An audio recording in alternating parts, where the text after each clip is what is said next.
Good evening and welcome to Main Street Sports. Ray Halbrook here with live stream STL. Hope everybody's having a wonderful afternoon here, Thursday afternoon. People are probably coming home from work or just getting home, and we are here today to do our Standout show. But before we get started with the Standout show, well, last night we covered a game between the Vashon Wolverines and the Lutheran South Lady Lancers out of Lutheran South, and we didn't really get a chance to catch back up with Coach Ben Elick, but so we're going to go ahead and do that. And Ben, my friend, how are you, sir?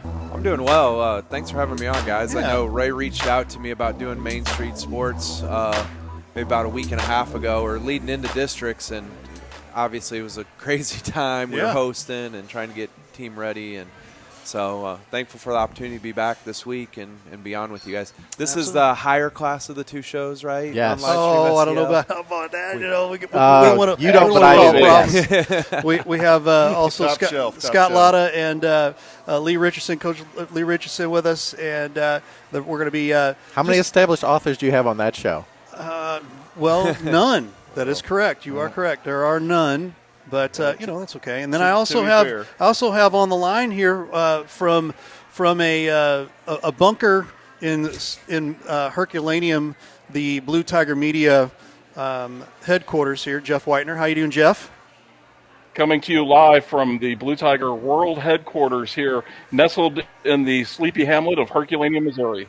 There you go. Hey, Jeff, if a certain someone can run a presidential campaign from a basement, you can do this show from yours, huh? Wow. Nice. Shots coming out fired. Sorry, I don't know. Perfect. Is that an after-hours topic? It might be. No, I approve that message.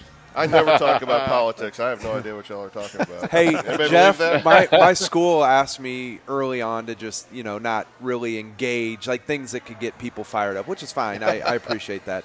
So, Jeff, I don't know if I can hit the like buttons enough when Jeff posts stuff on social media.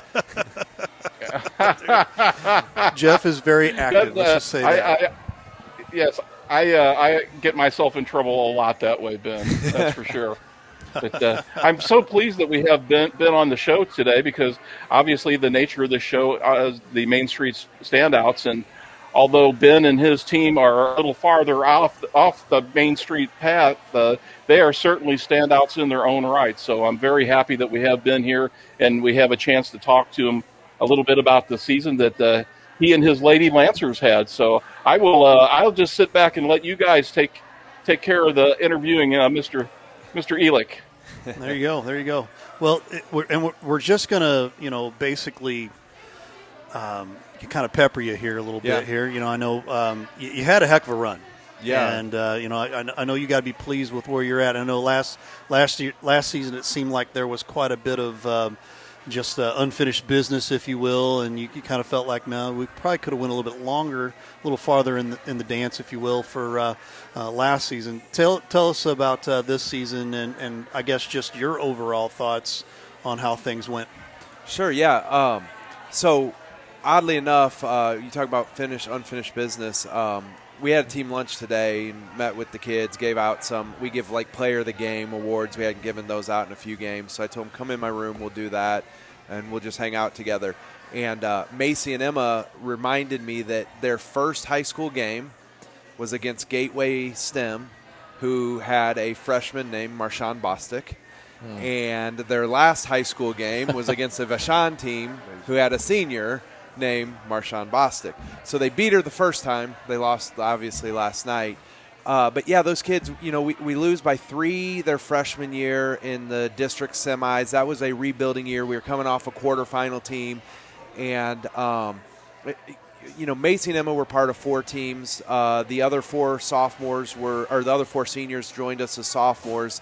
So my 6 seniors have been a part of the last 4 years. And in our rebuilding year, we were 15-11, which you'll take.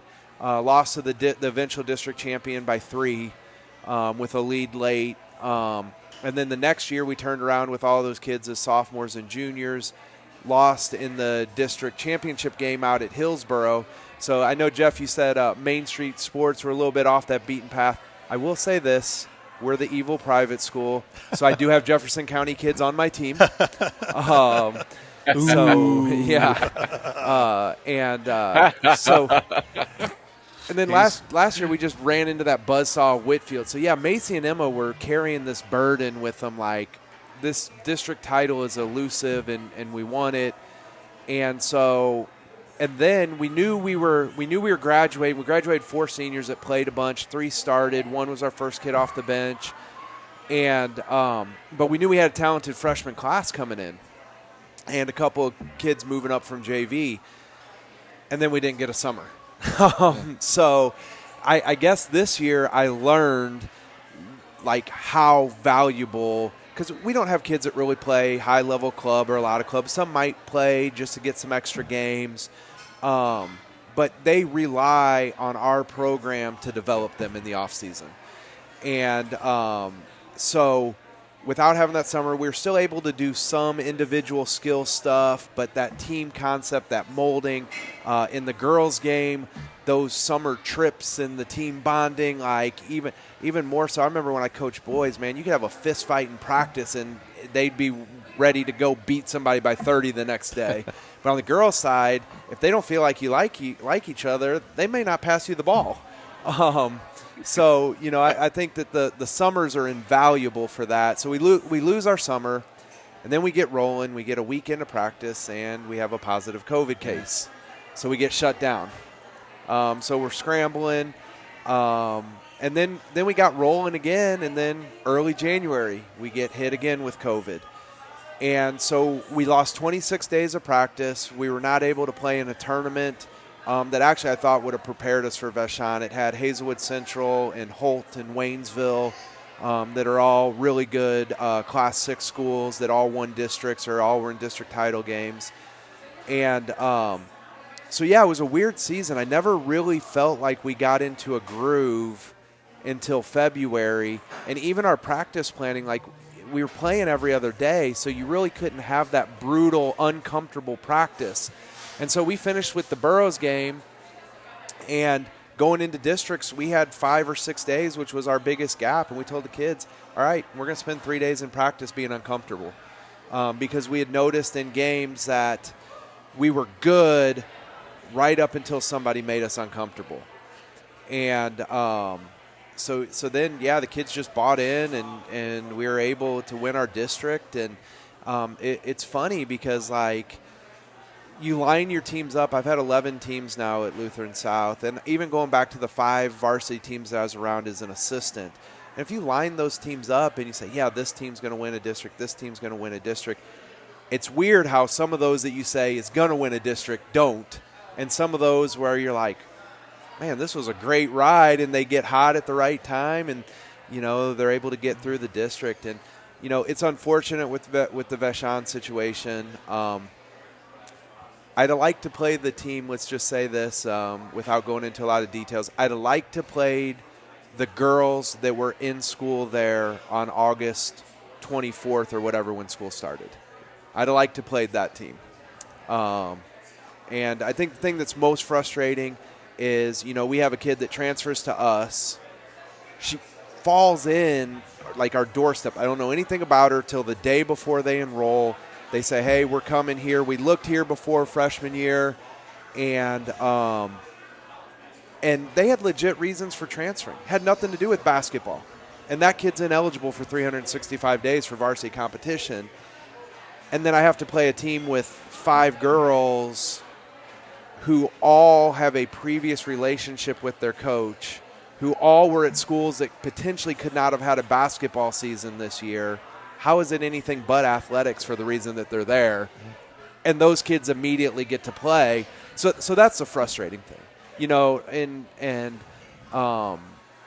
but I will say this. I kind of said, I'll take my program kids. I kind of feel like a mid-major coach playing a Kentucky, last night. A bunch of one-and-dones, top-end talent. But I will take my program kids 10 times out of 10. Yep. Like, I love those kids like my own kids. And so crazy year. I mean, weird year from the way it started with no summer to being shut down twice to winning a district to as you guys mentioned, to taking care of that unfinished business for Macy and Emma and our other seniors, Grace and Emily and Hannah and Hope. They've been everything you want out of four-year kids in your program.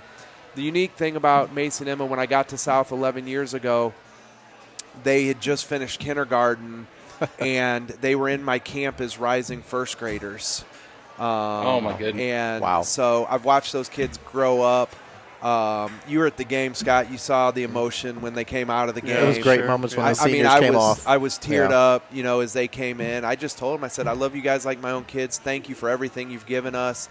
Like, you guys have left your input. I mean, Emma Paulitz leaves with basically 1,550 points. She leaves with I think I looked it up. She's got 5 school records, and she's top 5 in 5 other statistical categories. Definitely one of the top 4 or 5 kids to come to wear the Lutheran South jersey. Macy was the heart and soul for 3 years of the team, and didn't have the eye-popping stats, but probably just as important as to the team as Paulitz. Grace Haas came into her own. She's leaving as third all-time in blocks. She had the second best season of blocks, I think. And, now they pass the torch on to the Ellie Bushers and Caitlin Karstens and Savannah Butterfields and Allie Fisters, and the next wave gets their chance, which is what we tried to build with our culture. Yeah, go ahead and get some questions here, Greg. Sorry, guys. Okay. No, you need to kind of let all this it's pull good. out. Yeah, It's still this is all fresh good. for you. Yeah. And Macy Shelp and Emma Paulitz, what a backcourt they were this year for you. And I know you're going to miss them a lot.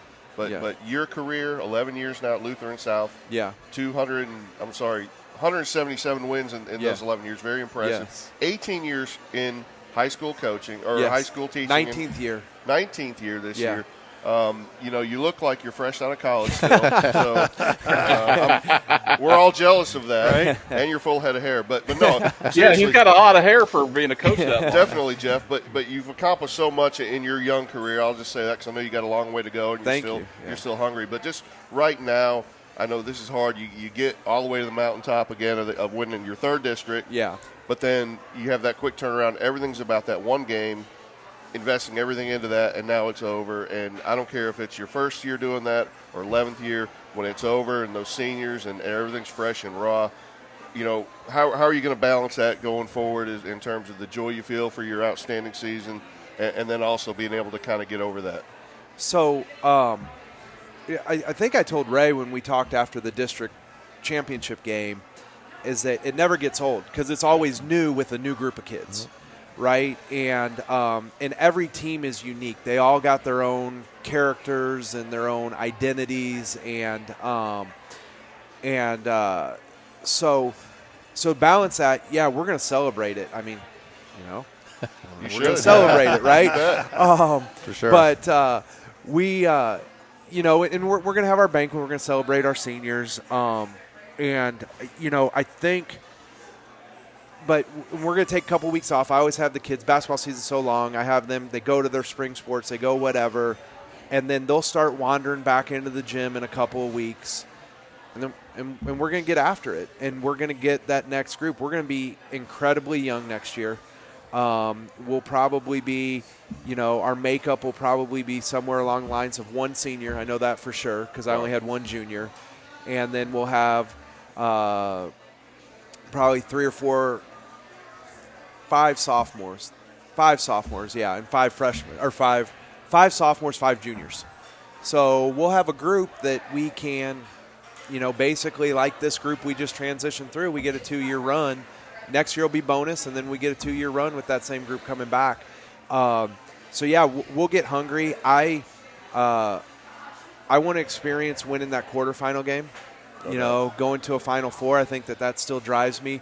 We've only had one in school history at South, which is why, I am so pumped. I've got some of our boys in class, and, I'm so pumped for our boys. They've been to 2 in school history. It's been a long time. and our boys having that shot tomorrow night. And so I think that's one of my driving factors.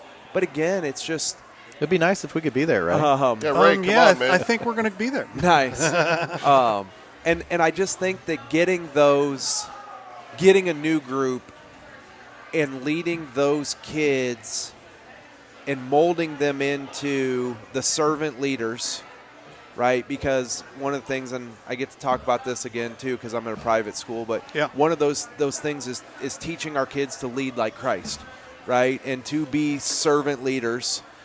And so basketball teaches a lot of that. And so molding that group, bring them through the process and getting them, like you said, Lee, to the mountaintop of winning that district and getting to experience state playoffs. And for my younger kids, what I want, last night was cool, but my last experience in the state playoffs was Jefferson College basically sold out. Yeah. And so that's why I tell my younger kids, hey, this was cool, but wait till we get to play in front of 3,000 or 4,000 people. Right. And so, so those things still drive me. I want my kids to be the best that they can be. I've got some professional goals that are close. I keep them close to the I talk with my wife about them really and friends. But as we get closer to those, I'm just fortunate because the kids and the families at South and the support that we've had over 11 years, longevity in our game of coaching, I think is fastly going away. Yeah. You're a blessed man. What have you done for me lately? Yeah. A couple more questions. Scott, you got something? Okay. I know that we've kind of talked, and it's like some of the other coaches, like Coach Blair and Jarvis and Miller. Your program doing what it's doing, the success that you're having, the success the boys are having, feeds into the other programs, and it kind of becomes a cycle to where one kind of feeds off the other. You kind of agree with that? Yeah, and our volleyball teams have had tremendous success. Our soccer teams, our football team a few years ago, they've had a couple of down years, but, they're still 3 or 4 years removed away from a state semifinal game. Our baseball teams had a lot of success, and we built it with that kind of bring your lunch pail, go to work hard through the season, and it's going to pay off at the end. And, our league, night in and night out, in every sport is tough. And it's filled with good athletes all the way around. And I think that prepares our school's teams for the postseason. He talks about work. I think that would be a good topic to go in a book. Don't you think, Lee? Work ethic, hard work. part of building character, no doubt. Absolutely. Yeah. Jeff is on the line here. I know I'm going to try to go to him real quick. Jeff, you have a question for Coach Elick?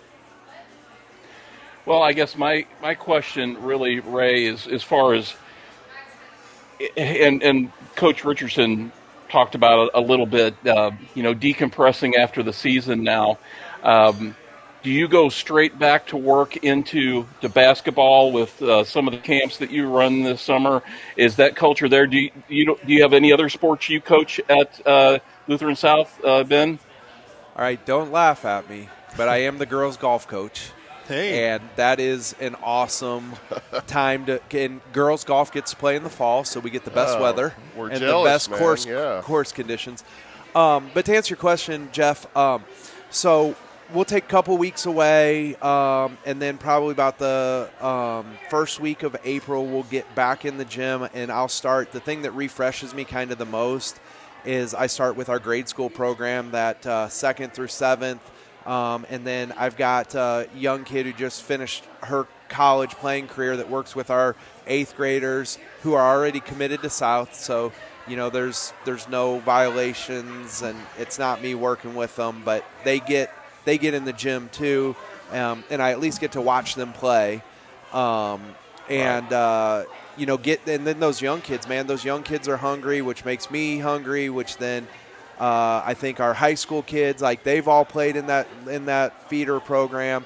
And so with Next Level basketball and sports, what we've built, and, Coach Blair's part of it, Coach Weiskopf at Zumwalt North, and Coach Spool at Webster, and we've got we're working with 3 other schools to come online with us this spring. we advertise ourselves as a club team for feeder schools, right? So we want kids that are going to be in those community groups going into their schools to play together and to be around. And hopefully we could get 10 or 11 schools to be part of our program, and then we can kind of hang out with ourselves. So, yeah, Jeff, that's what I'll do. Yeah, that's our culture. Our kids will get back in the gym. We'll meet with every kid and every family throughout the month of April. We'll talk about what we thought going into the season, how the season went from the coaching perspective, and what we'd like to see during the off season. They get April and May to work on their individual stuff. Summer becomes basically a hodgepodge of individual and team concept stuff, and then we send them back to work on individuals in the fall with our open gyms and stuff, and then we get back into the season. So our season kind of technically starts mid-April, and it's a cycle that goes hopefully to mid-March for us. Well, you've built a program now, a year-round program that includes breaks and everything. Yeah. But we always take August off. That's a place where coaches really want to get to, and so that's a great accomplishment for you. And probably that process is most indicative of the success you've had there. Yeah, and again, like I said, I can know all the X's and O's, but you got to build relationships with the kids. They got to believe in what you're doing. They've got to put the work in, and then they've got to go out and execute. So, like the success we've had in our program and stuff, I mean, that's a tribute to kids like Emma and Macy, and going back, Lekator Mena and Natalie Lawson and Abigail Howard and Jocelyn Keller and Jasmine Cowley, who's on my staff, and Jessica Dobby. Like, I could just name kids after kids after kids that have all just, basically been shining examples of what we want our program to be. That's great. Perfect. Well, we appreciate you being on here. Yeah, thanks, Ben, guys. and, I enjoy the show. I like I said, I'm a fan of Jeff's and getting to know Lee and stuff over the last few weeks, and of course Scott. Working side by side with him some nights. So there you go. I appreciate you guys having me on. Yeah, absolutely. Awesome. We'll get you over here. I'm gonna go have dinner with my wife. Do a little dinner with the wifey, and we're gonna come back here in just a little bit with the Standouts, and we will take a quick break. We'll be right back. You're watching Main Street Sports. Sorry, guys.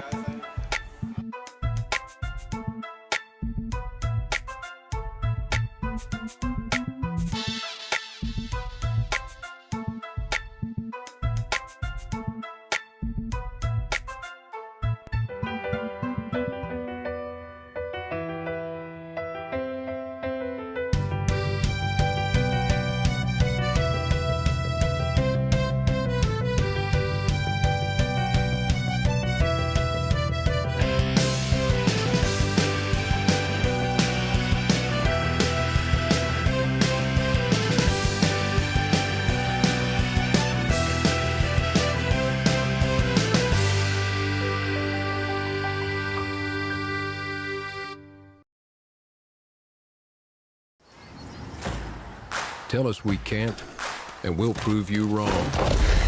Knock us down, and we'll get right back up.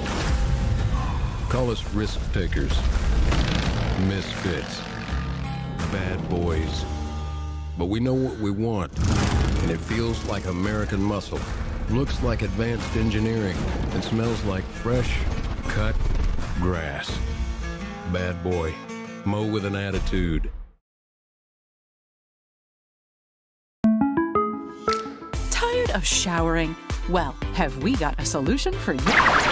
We interrupt this commercial with good news from your good neighbor. State Farm has new lower car insurance rates, which means you can save more cash and get the service and convenience of a local State Farm agent. That's right, State Farm now has new lower auto rates with their same good neighbor service. It's the real deal for car insurance, folks. And now this. For lower auto rates in Jefferson County and the surrounding area, call me, Sandy Vest, at 636-464-9298. Guys, I've always wanted to ask you this since you're both pitchers. What's your favorite pitch? It's a fastball? Okay. I know. It's a curveball. No? Okay, well, what's your favorite pitch? Oh, yeah. Spitball. The Main Street Sports Show. You never know what we're going to throw at you.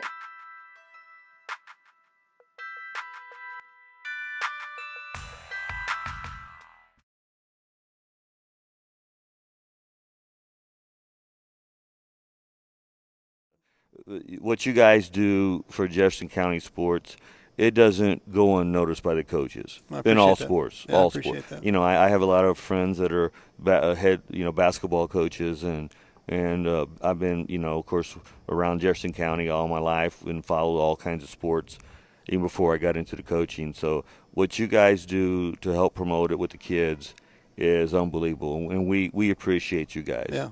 For you guys to take your time and what you do is awesome. Just awesome. Yeah, we try, we work hard, and we think they deserve it. The kids deserve to be able to be seen, and if we can turn out kids in the community to better them, get them in college, and make them a better citizen, that's the key.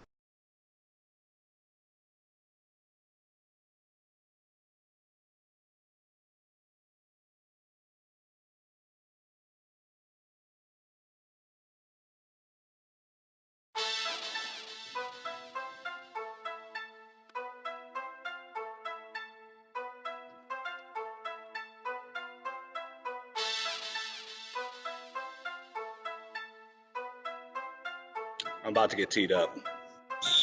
What? I'm talking to them. I'm not talking to you. Are you kidding me? You're throwing me out of a summer league game? I'm not Riley Blair. I'm not going anywhere. Keep the free throws. Shoot the cops. Join us. Coach's Box, 7 p.m. live from Robert Jenkins. Tuesday night. See you there.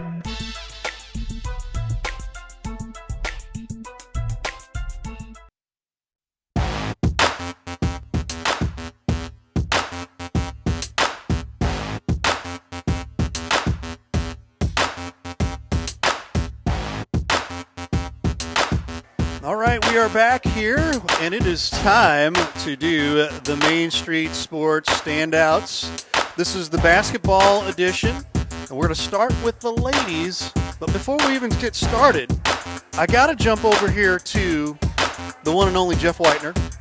Jeff, you're going to give us the criteria on how this all came about and how we did this. Actually, what is really funny about this, I'm sure there's a lot of coaches on here that are like, I wonder if they're going to match up with our selections from the all conference.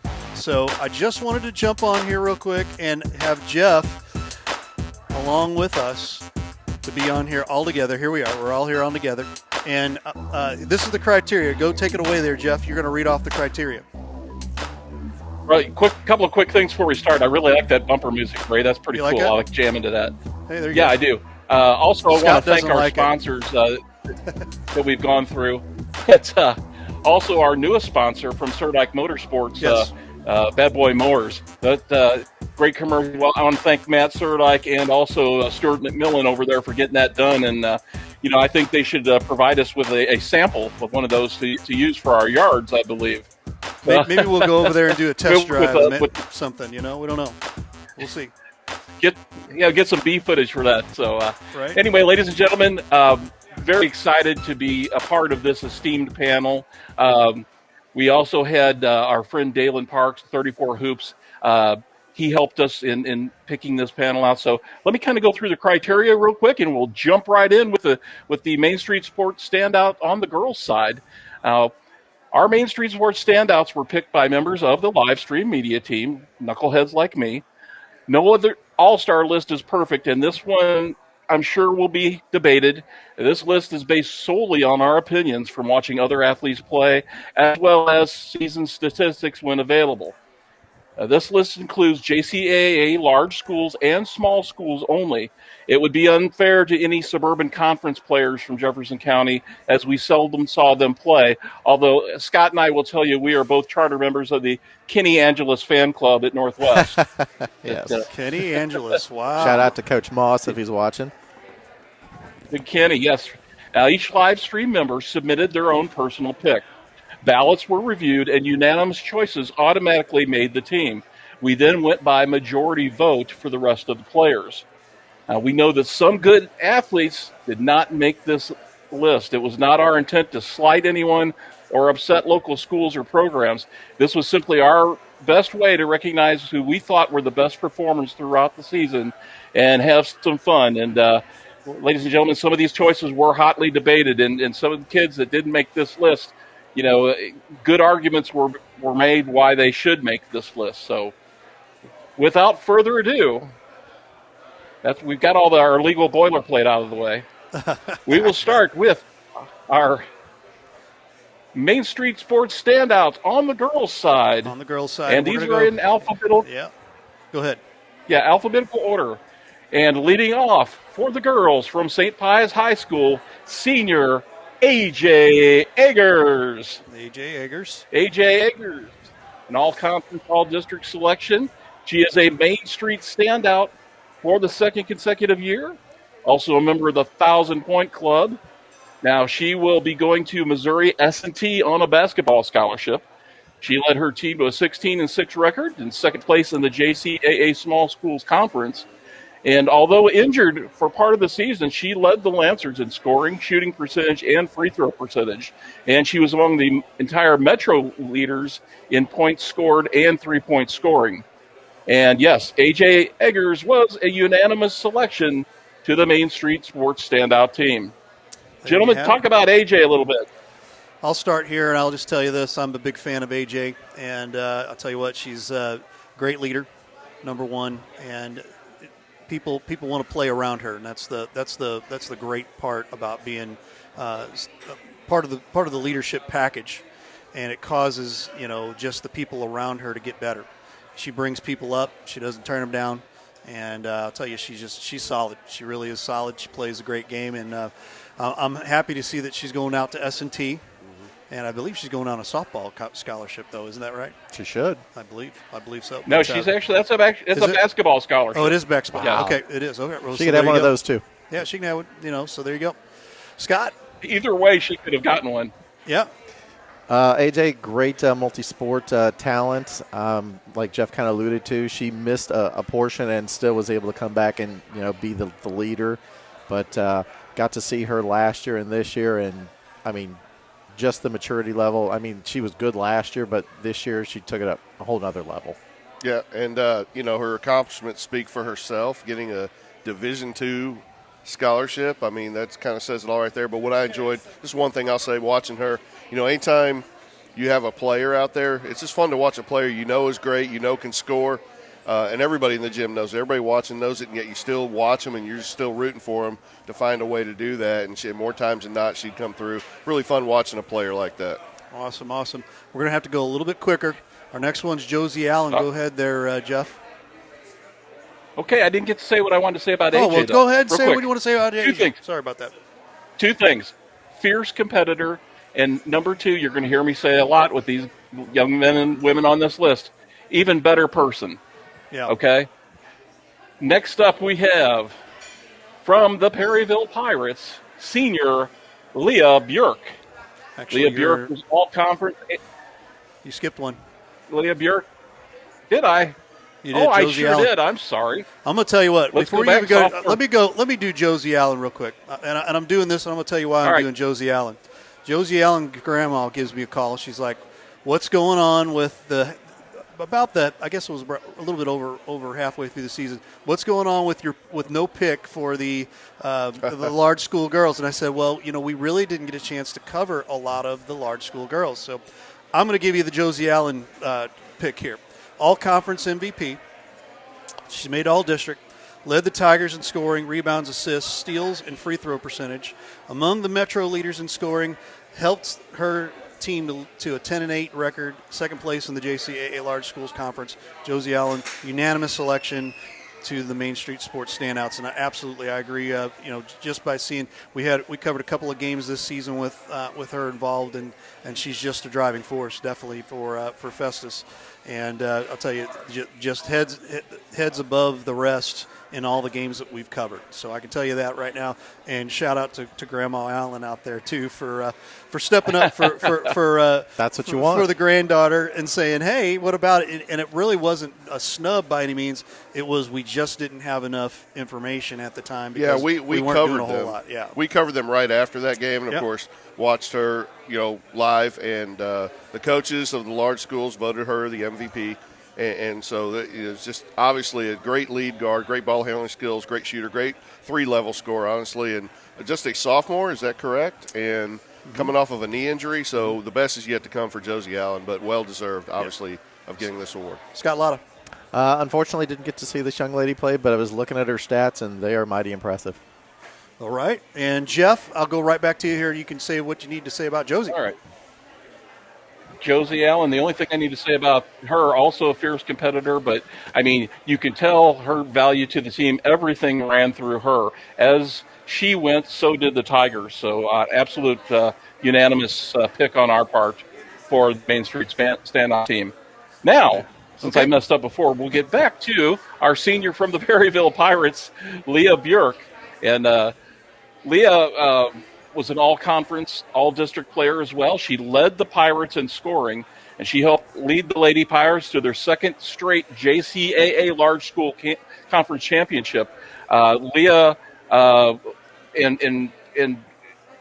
with her partner there on the backcourt, great perimeter shooters, great three-pointers, good high percentage three-point scorers for the Perryville Pirates, and it was that tandem in the backcourt of her and Sierra Ellers that really helped lead that team to a second conference championship.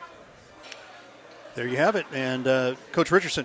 Yeah, we saw her down against St. Vincent, and the only time I got to see her this year, but I think she had a slow start in that game, then really picked it up and kicked it in. And she can tell she's a very fine basketball player, and with them winning the large school conference title, she was the best player on the best team, easily a pick for us, and I think the coaches also recognize her as first team all conference this year. Yeah, I agree. The time that we were down there, you and me there, Lee, and I'm going to skip Scott because Scott doesn't know a whole lot about this particular person. So unfortunately, no. I'm going to save you a little time here. But Leah. Strong games in both the games we saw out of them, and what more can you say other than she does her job really, really well, and just strong on the ball, was able to be that driving force again for the Perryville Pirates. No doubt. Moving on there, Mr. Jeff. All right, number 4 on our list, and our second sophomore that hits the list on the ladies' side. We've got some great young players. Sophomore from St. Pius Lancers, Riley Capozzo. Riley was all conference this year. She led the Lancers in assists and steals. She was among the Metro leaders in assists and steals, and despite was really a plus defender and a pest, and someone that you couldn't take your eye off of on the court if you were trying to bring the ball up the court. Riley Capozzo was a unanimous selection to the Main Street Sports Standout team this year, and a pleasant surprise for me with her playing varsity, guys. Yeah, absolutely. Agreed. Riley, they found a great ball handler to bring the ball up. She's strong. She knows when to great presser. And I'll tell you, she's going to be something else. As I see Nate Denby over my shoulder here. Hey, Nate, how's it going? Yeah, he's photobombing you. We need to let the founder of the Riley Capozzo fan club, Mr. Scott Latta, discuss her just for a second. Hey, go ahead. This young lady, there's very few athletes to where you see them on the list of players and you get genuinely excited to watch them play. Right. Watching her play was a complete joy. In addition to those things that Jeff mentioned, she was also a 47% shooter, and she was second on her team in rebounds, despite being like 4.5 foot tall. Right. Yep. But incredible talent. Look forward to seeing what she does next year. Absolutely, absolutely. Moving on. Next, we have another sophomore hitting list from the Windsor Owls, Miss Reagan Daly. Reagan was all conference this year. She was a Main Street standout for the second consecutive year. Reagan has scored 460 points in her first 2 seasons for the Varsity Owls. She helped lead the Owls to their best record in over 5 years for their program there. And Reagan Daly was a unanimous selection to the Main Street Standouts team this year. Now, Reagan had a little bit of a quieter season this year than her freshman year as people got to know her a little more and know what her talent level was and guarded her a little more. But that helped open up things for other players like a Piper Montgomery or Symphony Skodarsky. I always butcher that name. I'm sorry, Symphony. Shadorsky. But Skodarsky, there you go. Yeah, but Reagan Daly, still a pure, natural basketball player, gentlemen. Absolutely, and couldn't agree with you more. She's one of my favorites to watch. You know, I tell you what, the 3 ball is always a threat, and she's not afraid to throw it up. Even as a freshman last year, I mean, was extremely just impressive. You know, and knows how to handle herself. Again, as a freshman, basically kind of took over the Windsor Lady Owls as far as being that point guard, point person, and being the person to be the driving force of the Lady Owls here. Guys, your thoughts over here, Coach Richardson? I didn't get to see Windsor ladies, so I'll defer to you guys on that. But going by the other things we've seen this year, very deserving of this. Before I get to Scott, Jeff, check your text message real quick. Go ahead, Scott. Okay, so do I have to wait? Okay. Oh, go ahead. But, he kind of alluded to her tag team partner, Montgomery, but Daly, you could see her emerging this year. Definitely a leader on the court and definitely going to be woven into the fabric of that team going forward. Absolutely. Absolutely. And our last one on our first you're going the wrong way there, Jeff, by the way. Wrong way. Down, down, down. There you go. Now we're talking. Sometimes we got to have these there. Now you look so much better. Doesn't it look beautiful? Let's do our last one here. Dylan Day from Hillsboro. Dylan Day, another sophomore, makes the list. The future is bright for basketball here in Jefferson County for sure. Dylan Day, the Hillsboro Hawks, was all-conference selection. She was second on the Hawks in scoring, and she shot 61% from the field, so pretty good shooting percentage there. And in addition, she led her team with 17 block shots. So I didn't get to see Dylan Day play in person. I saw her on the live stream a couple times and thought she was a great young player. But, gentlemen, your thoughts? I mean, on my end, we did cover a couple of their games early on in the season. And, from what I've seen, Hillsboro went through kind of a stretch where they were really trying to find themselves early on. Who's the coach over there? That'd be Mr. Hubbard. Mm-hmm. Yeah, you know that guy. Softball dude. Yep. Yeah, so, with Dylan, trying to redefine some roles, I believe, and she did a great job. I mean, for being where they were at, and kind of being down a little bit this season, did her job pretty strongly, I should say. And that's what I took away from the games that we covered from their coach. Well, late in the year, we watched them upset Festus at Festus, and it was just a different team late in the season. And they really developed a lot better, and she's a great player in the post, and big future for that Hillsboro team under Coach Hubbard. Scott? Coach Hubbard did a good job of kind of maybe a rebuilding year a little bit and just getting them to kind of buy into the program and build on the next step. Obviously, the COVID was kind of an issue, but, moving into next year, definitely got some good stepping stones. Well, there's our first 6. We're going to jump to our next 5. We threw 6 in there on purpose on the first round because we were trying to just do 15. We ended up having to squeeze in 16 because we had a tie. So we won't tell you who the tie was, but we will run to our next 5. Jeff, take it away there for Sierra Next up, Ehlers. Sierra Ehlers Jr., Perryville Pirates, part of that backcourt that I mentioned with Leah Burek, all-conference player, a unanimous selection to the Main Street Sports Standout team. She helped lead her Lady Pirates to a second straight JCAA Large School Conference championship, and as I mentioned, another lights-out perimeter shooter for the Perryville Pirates. And again, I only got to see her play a couple of times this year, but from what I saw, I was very impressed, guys. Yeah, absolutely. I mean, we were able to be fortunate enough to cover the Mayor's Cup this year, and we hope to continue to do that with more games and with St. Vincent and Perryville down south. You know, sometimes they kind of get that. I wouldn't necessarily say snub, or sometimes it might be just overlooked on accident. But you know, and a lot of that I think has to deal with just the geography. Geometry, yeah, because we do all that too. You know, they're all school subjects. You know, it counts. School subject. You know, geography. So, but geography and just being able to get down there as often as we'd like. We're hoping to fix that going forward. But perimeter shooter is what I was looking at as soon as you said that there, Jeff. I think that was the thing that rang big time for me. You know, just a solid perimeter shooter and just all around good basketball player down there for the Lady Pirates. Coach? Yeah, she had a big game against St. Vincent, got them going early with some buckets. Strong guard, strong leader. And Perryville, again, winning the girls' large school side, getting 2 players on Main Street standouts, both very deserving. Scott? Unfortunately, didn't get to see her play, but again, her stats were not there. Yep. But I heard from reputation, yep. Excellent player. There you go. And our next one there, Jeff Whitener. Next player up on the list is not only a senior at Herculaneum High School, but is seated right behind Ray right now, munching on some Mexican food. So, she is. She's right here. This landlady is an all-conference MVP. Can we do the rock? Can we do the rock thing? Second year. What's that? Do the rock with the come here. Yeah, right. Yeah. All district, member of the 1,000-point club. She helped lead her Black Cats to a 16-11 record and second straight JCAA Small School Conference Championship. She led her team in scoring and assists. She was among the metro area leader in scoring and assists.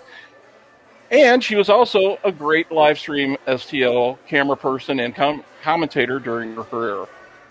Paige Fowler was a unanimous selection to the Main Street Sports Standout team. Paige Fowler, ladies and gentlemen. There we go. And I'll move over here, and I'll just say, hi, Paige. There she is. You get it right when she's biting. Nice. So she's got a mouthful of nachos. Yeah. This kind of bittersweet for me because we've covered Paige for the last 3 years, and to see her break records, to see her break the 45-point game.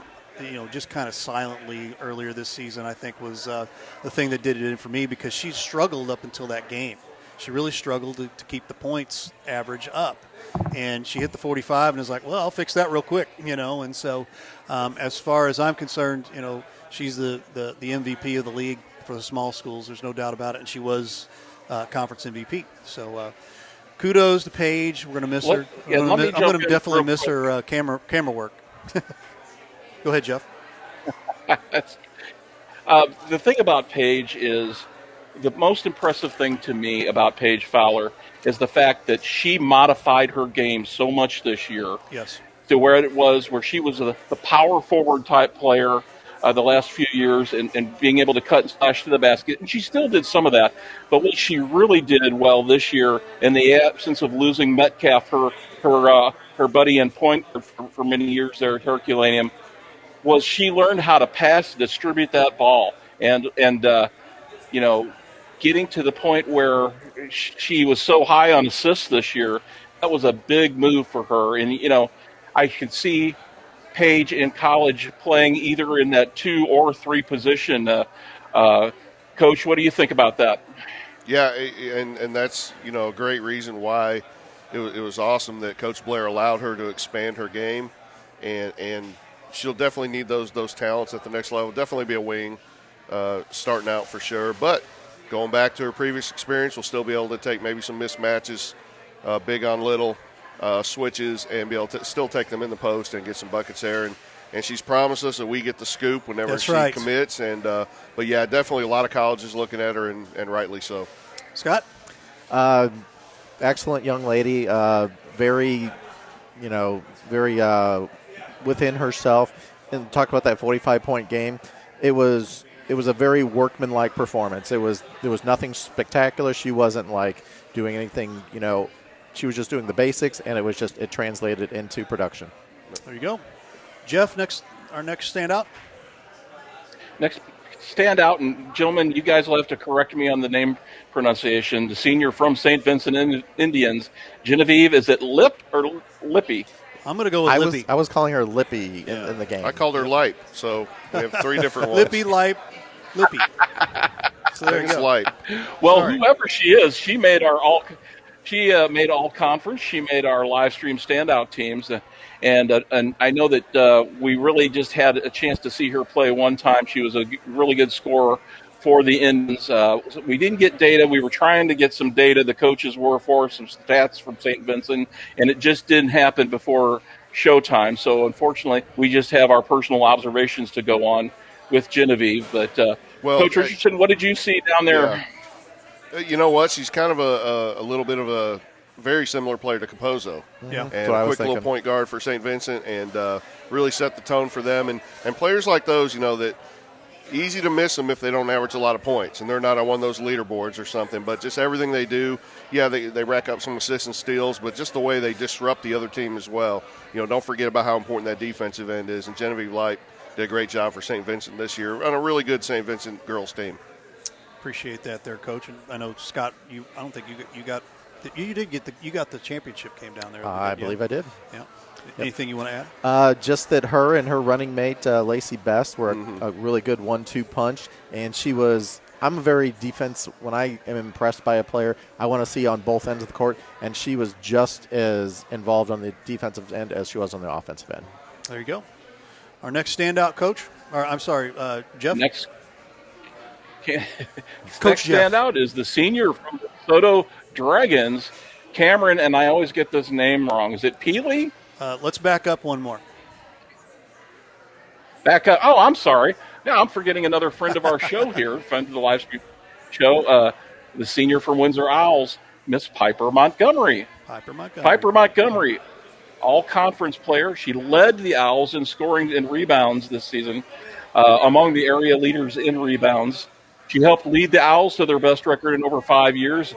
Now, Piper will be attending Southern Illinois University at Edwardsville on a softball scholarship, and Piper was a unanimous selection to the mainstream sports standouts team. There you go. And I have another one of my favorites. Piper. She's just one of those persons that just does her job well and does a great job of knowing her role. She doesn't have to do too much when she doesn't need to, but when it's time to step up, she gets the job done. We appreciate being able to cover her the last 3 years here, and I know that she's going to SIU, correct? Yeah, that's what Jeff said. Yep.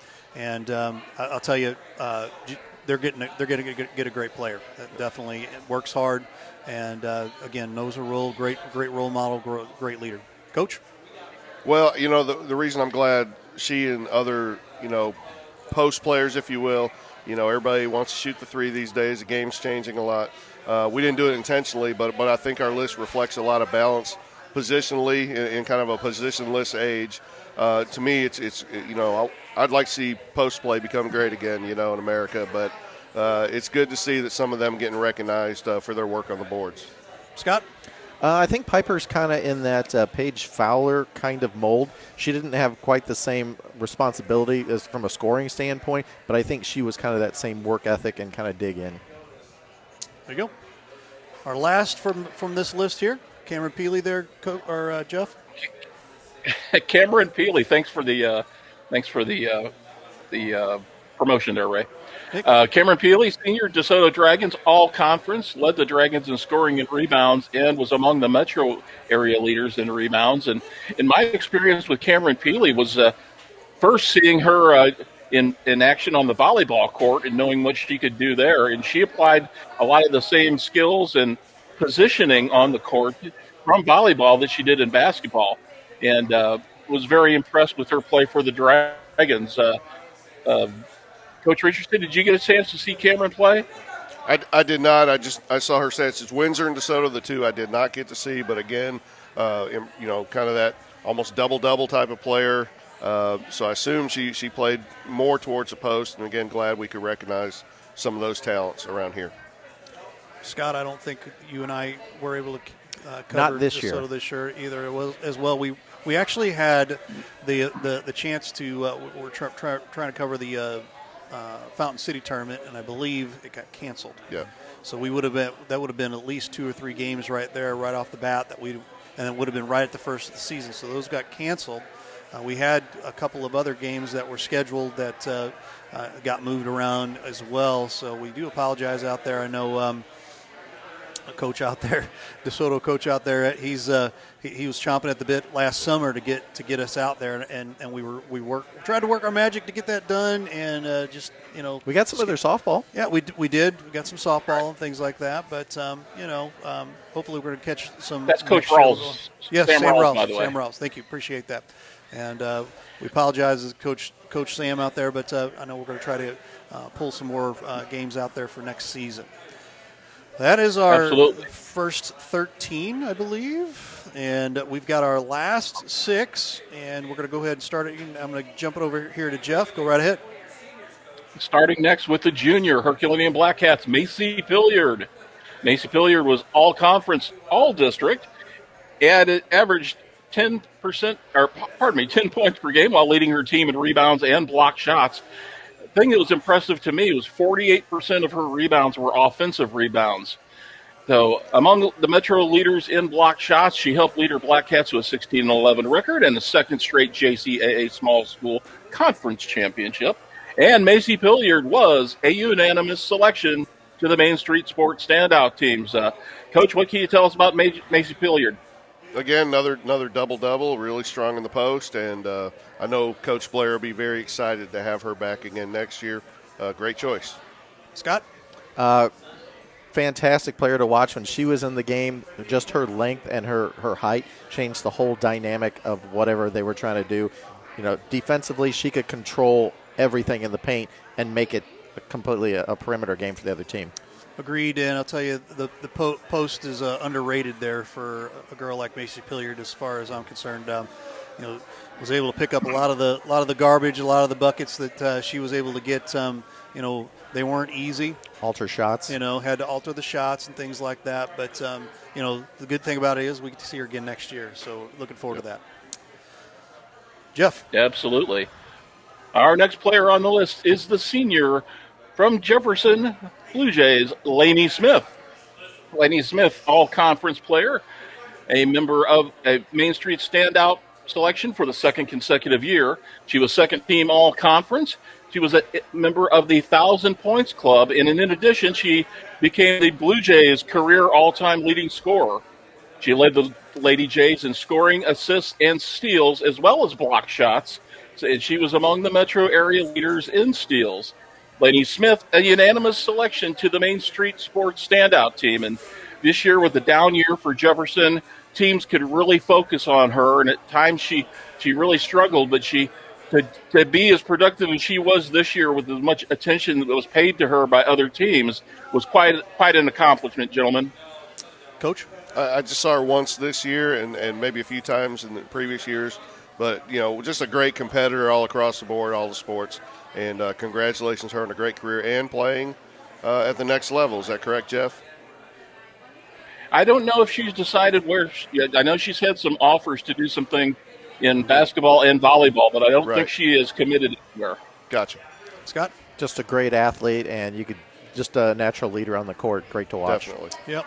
I'll say, being the multi-sport player that she is, again, one of those great leaders. Yep. And is always one of those persons like she's not pushing people, but she's grabbing people to say, come on, let's go.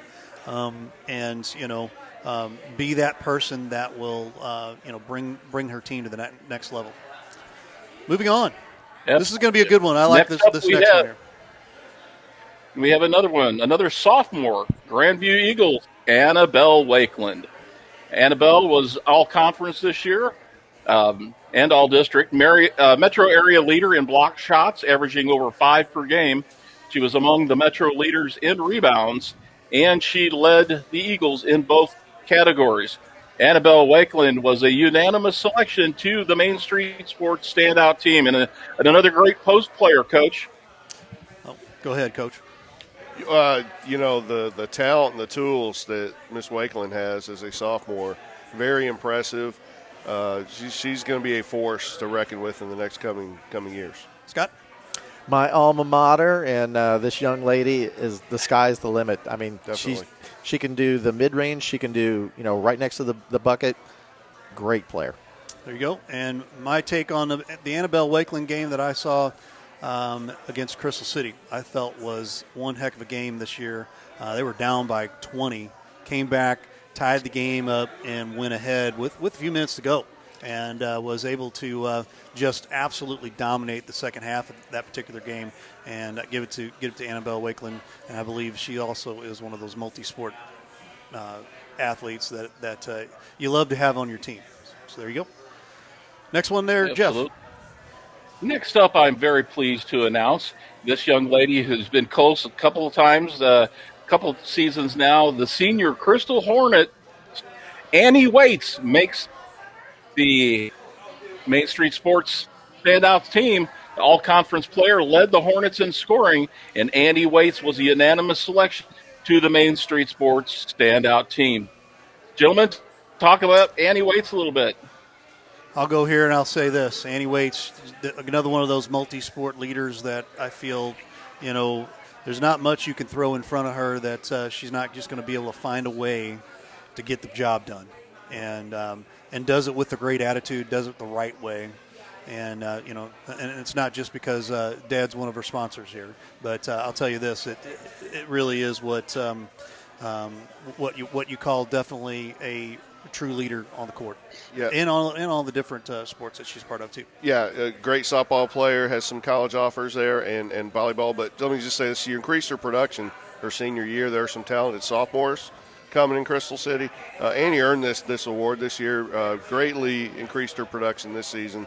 And so all credit to her, and she earned it. Scott? What is she? Is she a cornerback or a free safety? Yeah, right. That girl is tough. I couldn't tell you how many times I saw that girl hit the floor, diving for a ball, breaking up a pass, just all-out heart. Absolutely, absolutely. Our final Main Street Sports standout, Jeff, take it away. That would be the senior from Herculaneum, Emily Weese. Emily Weese, all-conference player, helped her Black Cats to a 16-11 record, second straight JCAA small school conference championship. In many ways, a steadying factor, the glue to that team a little bit. And when she was hot, man, look out. She could really pour them in. And glad to see that Emily made the list. I know the coaches picked her as well, all conference, as I said, but very glad that she was able to make the list. Coach Richardson, what do you think about Emily? First teamer on the small side, and a little streaky, but man, when she got a really good stroke from the three-point line, when she got it going, it was a great asset to Coach Blair. Scott? I think the first game that I got to cover with them this year, I think she put up a 20 spot. She put in a couple of threes. She was nailing it from everywhere, and I mean, she's just a leader. Absolutely. Came out of the chute here in the season, early in the season, hot as fire. Mm-hmm. I mean, hot. And I'll tell you, I'm impressed because we've seen her for the last 3 years. We've seen her, struggle as that sophomore, junior, try to find her place. And what does that take to, get the bucket and the bruise all the time and it just be that consecutive thing? So kudos to Emily and my Herculaneum Black Cats. So there you go. I'll throw up the list here real quick. You see it again, and I'll pull my graphics off here. Agers Allen, Burke Capozzo, Reagan Daly, Dylan Day, Sierra Ehlers, Paige Fowler, Genevieve Lippy, Piper Montgomery, Cameron Peely, Macy Pilliard, Lainey Smith, Annabelle Wakeland, Annie Waits, Emily Weese. That is our top 16, not 15, but 16, because we decided we had a tie. And do we have some other, if you want to call them honorable mentions? Do we have honorable mentions for the girls here, Jeff? We didn't want to really mention some of these players. We've got some up and coming players we can talk about later, but we don't want to slight anybody. But I mean, there were 5 or 6 kids that we really could have argued and had pretty heated debates about making the list. Would you say that's right, Scott? 100% accurate, and probably more than 5 or 6. I mean, if you really want to get into the weeds on this. There you go. All right, well, we're going to take a quick break, and we're going to come back here with the gentlemen and knock this out a little quick. Hopefully try to knock it out a little quicker here. I know we got Coach's box. I've got Coach Chris Miller over here. He's already ready to roll here. Yeah. How you doing, Coach? Yeah, he's ready to go. I'm here. Hey, he's had about a week and a half off, and not. Hey, whose trophy is this? Not having to worry about whose trophy is that?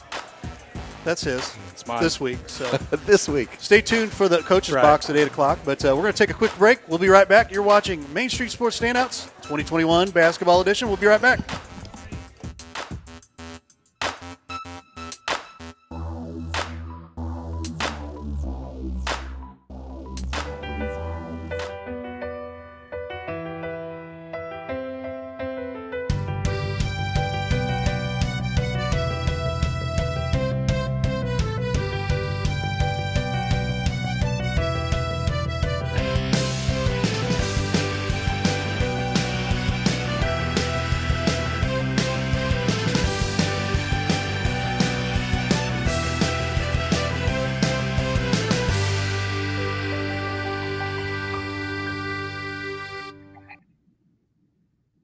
Hi, I'm Lawrence Crodinger with Home by SMCI. Whether it's residential or commercial, we have the right products for you. Global Plasma Solutions will attack your bacteria, mold, viruses, even help dust in your house. They install easily, less than 45 minutes, and it's invaluable for the rest of your life. If you're interested in any of the products that we do offer, give us a call at 636-337-4444 or send us an email at service@homebysmci.com.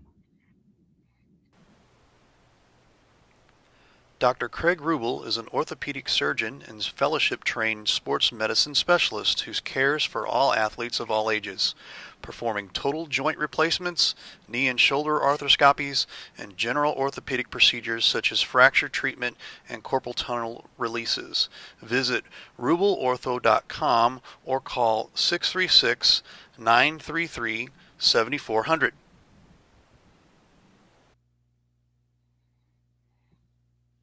This live stream SDL has been a huge asset for Jefferson County sports, in my opinion. I mean, getting these athletes the camaraderie that they're out there and people can see them. I mean, to be honest with you, I got a call from a coach yesterday about one of my athletes that said that they saw some of her games on live stream SDL. Awesome. So, I mean, that right there instilled to me that this is important. This is important for those kids. And so, I think it's great, and I wish you guys the best. And if you're out there and you want to sponsor, this is a great opportunity for kids to support kids of our local kids and get them support and get them acknowledgement out there, because we have a lot of great athletes in this county.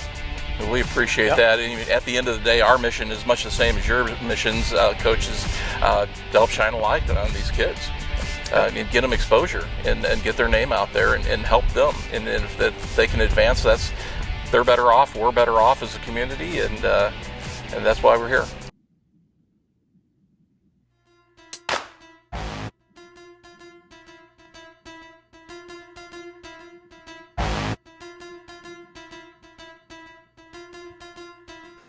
And we are back for our Main Street Sports Standouts Basketball Edition boys side here. And again, we've picked 15 different boys here.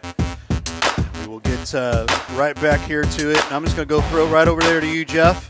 We're going to get started right away. Go ahead. Leading off for the boys, it's the senior from Windsor High School, Mr. Sonny Amabile. Sonny was an all-conference player, a Main Street Sports standout for the second consecutive year. He led the Owls in scoring, three-point scoring, assists, steals, and free throw percentage.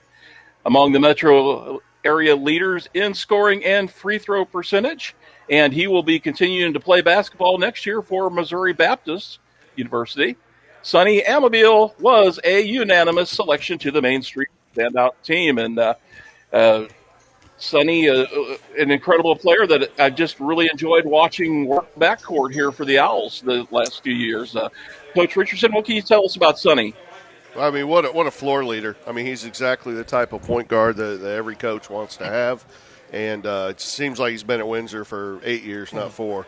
And every other coach is pretty glad to see him move on. But, just a great floor general. I said way back in the fall, somebody better get him now. And so if he's committed to MOBAP, that's great for them, great for him. And, what a player. You got to say it. Amabil. Mama Amabil would not let me hear the end of it if I didn't say that. Right. 41% shooter from the floor, which is very incredible when you consider that he was 36% from three-point range. All the attention on him, too, yeah. All the attention, all the team's focus on him, and we got to see a game where he had 4 fouls in the first half. I've never seen that. He had 4 fouls in the first quarter. I've never seen that happen in a game ever, and he did not foul out until the last minute of the game. Yeah. I mean, that's just incredible. I hope Windsor has a lot of talent coming up. Just going to take a lot to replace him. They're going to miss him a lot. Yeah, was that Coach Ryan McCarthy? McCarthy, yeah.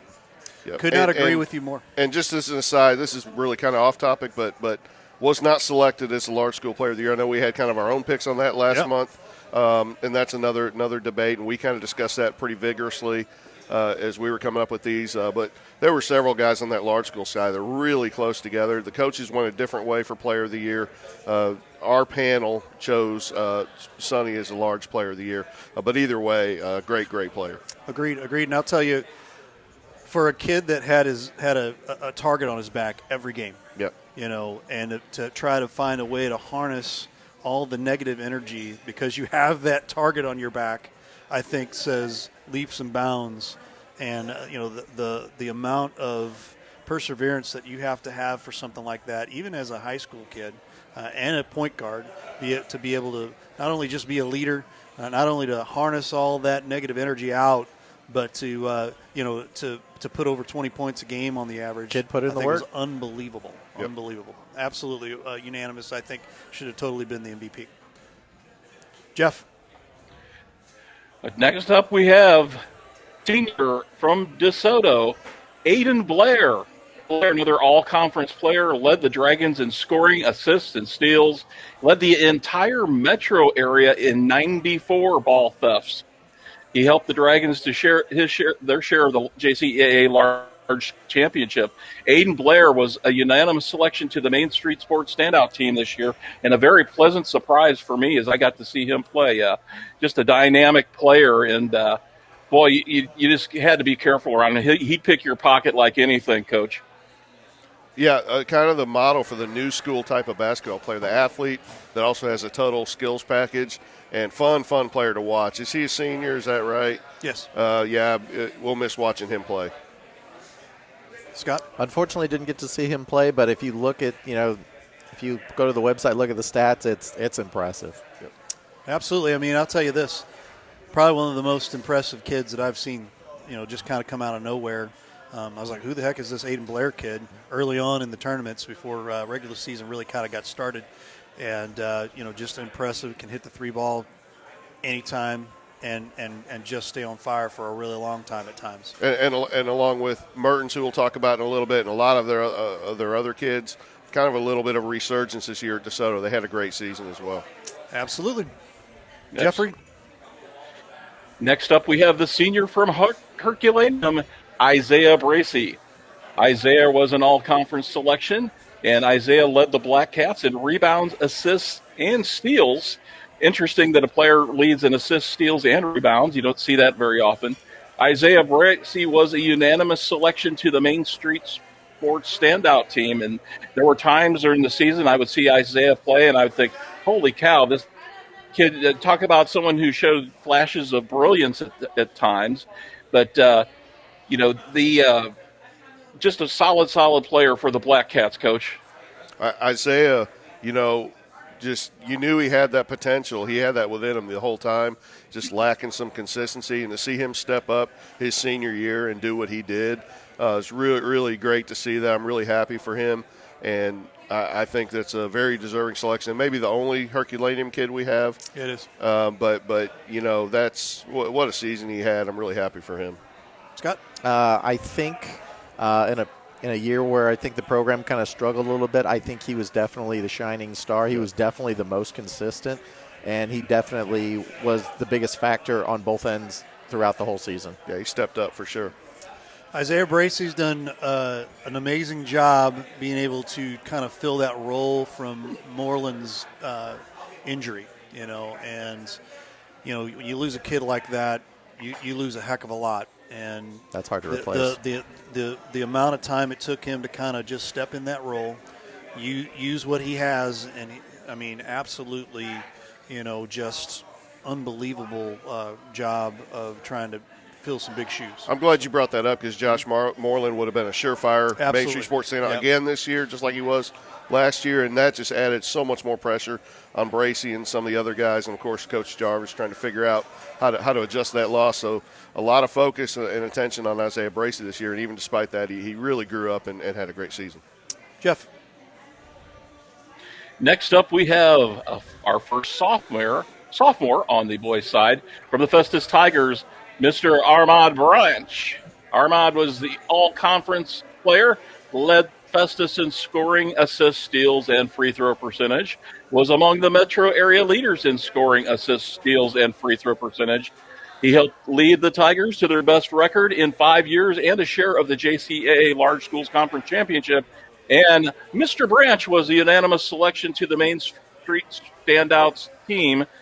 And gentlemen, such an exciting, entertaining player to watch. We knew last year he was going to be here. We knew, he was going to be good. You could see it from a mile away, and he sure delivered his sophomore season, guys. I don't think we knew how much. And when you mentioned his name, just drawing, in the experiences with him, it's just wow. Yeah, and I will correct you on one thing, Ray. He was my player of the year for the large school, and just to stimulate. I got outvoted. I got outvoted on that, and that's okay. Hold on, but I'm projecting a little bit. I'm projecting just a little bit. But if you watched him play this year and against the best team they played all year in South Iron, he had his best game of the year. Just an amazing amount of poise and control, and just stuff in the stat sheet in so many different areas. Such a disruptor on the defensive end. I think it could be argued, and we kind of tossed this point around that maybe Festus, he had a little bit more help in terms of shooting and some other things that maybe a Sonny had. Right. But I think it was at least a really close call, and watch out for this kid in the next 2 years. I've said this a few times. He could definitely be a Division I basketball recruit from this area, which is probably not happening in quite a while. Yeah. Could not agree with you more. I'll tell you this. I said what you just said last year. I'm like, where is this kid coming from as a freshman? And, the amount of just raw talent, we haven't seen anything like that. I mean, I look at Tulloch this year, in the small schools, and, had an amazing run, especially late in the season. But, this kid here, Branch, can do that every day. And just an impressive kid. Kudos. I know, Coach Therrell over there has got to be relishing having in a way, a blue chip player. And he gets most of his guys back next year, and they won 19 this year. So watch out. There you go. Jeff. Next up, we have our sophomore from the Hillsboro Hawks, Mr. Noah Holland. Noah was an all-conference player who led the Hawks in scoring this year, and he and Zach Whaley combined to, on what could have been and what was sort of a rebuilding, retooling year for the Hawks over there. And he showed Hillsboro that there's a bright future ahead for sure, guys. His sniper, three-point sniper, and he'll be back. And well-deserved honor for him here, and I think he made the large all-conference list as well. And there's still room for improvement, which is scary. So, I mean, and he'll have to with Whaley moving on, some of the other guys. Yep. Yeah, him being a sophomore, I think, is a good little thing in Coach Johnson's pocket. For the next couple of years, being able to just continue to pour into a kid like that has an impressive three, has great ball skills, and just all around. Coach Johnson can very easily put him into that role of just being the next leader, the up-and-coming leader. Yeah, watch out. Hillsboro won't be down long. Yeah. So they'll be back. They have that notorious thing about them, Yeah. Jeff.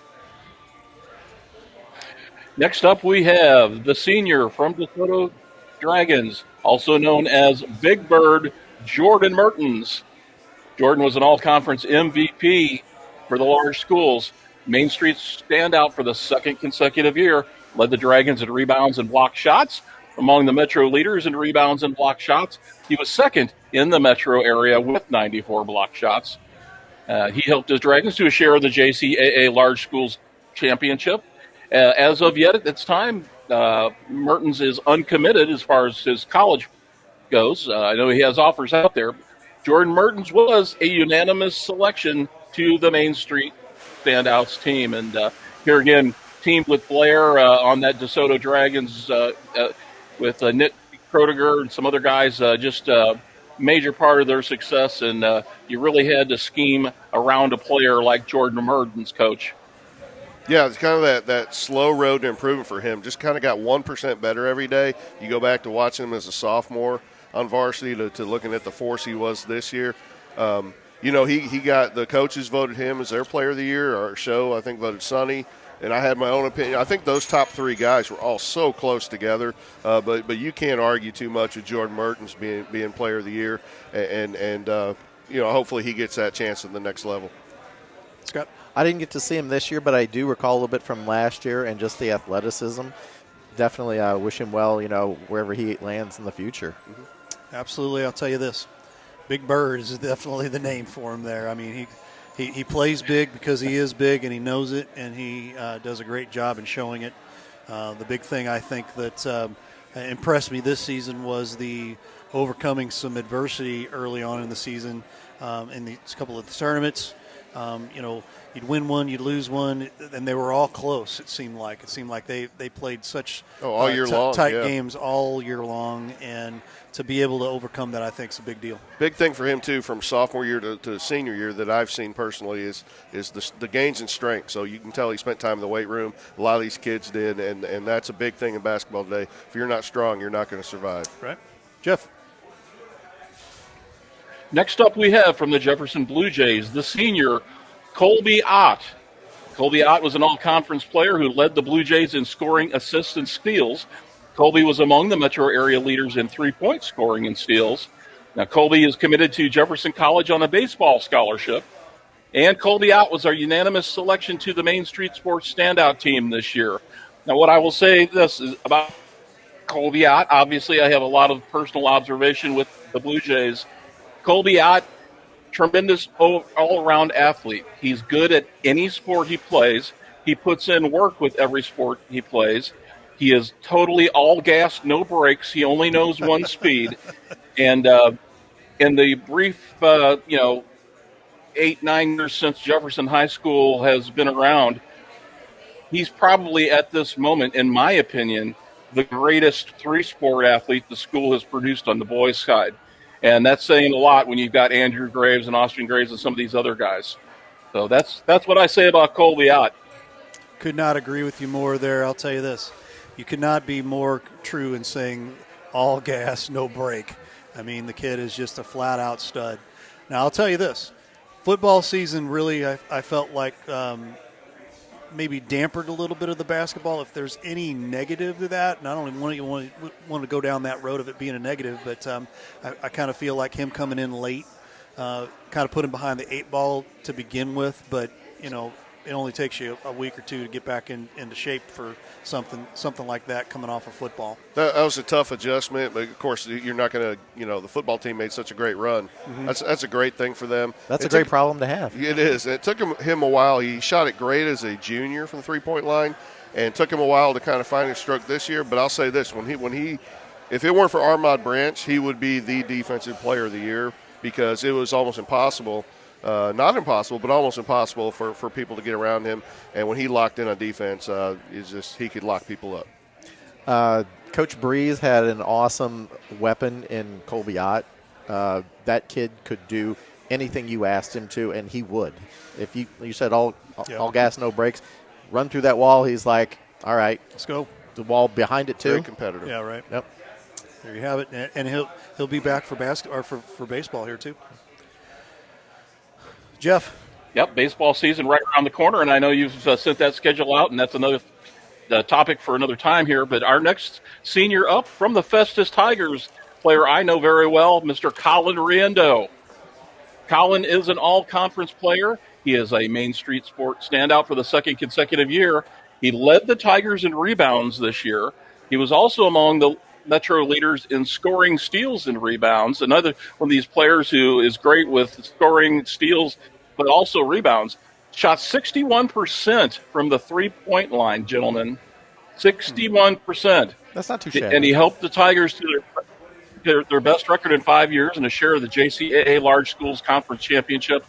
And here again, he's another player that puts his heart and soul into any sport that he plays. And guys, here again, I'm going to use the phrase, he's as good as an athlete and the player he is, he's 10 times a better person.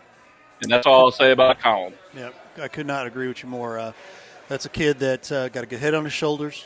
He's got, he's got the stuff to be able to say, we need you to do this, we need you to do that. Okay, how much and it's one of those jumping how high, but how well do you need me to do it? And he understands that. That's a huge role because not a lot of kids understand what that means. And Colin, I think, and we've seen him with 253 baseball. We've seen him with Festus baseball. Just been a great kid. Not a real flashy kid, but a kid that I feel like is probably one of the most respected kids out there. Yeah, and he, returning, we chose him, or you guys chose him last year to be a Main Street Sports standout, and we it's not his first sport necessarily, but he doesn't score in a lot of different ways, but he does every single thing well. He does it with a lot of heart, and we said Fest is bringing most of their guys back there. He won't be back next year, and I know Coach Therrell's going to miss him a lot. Scott? Well, to kind of take this into the wrestling ring, he would be Triple H. Heart, hustle, and head. There you go. That kid, I like it. I mean, he is just well-rounded. He is, grounded in it. Great player to watch.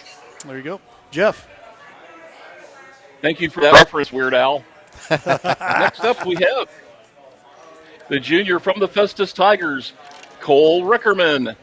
Cole was an all-conference player, second on the team in scoring, assists, and steals. Helped lead the Tigers to their best record in 5 years and a share of the JCAA Large Schools Conference Championship.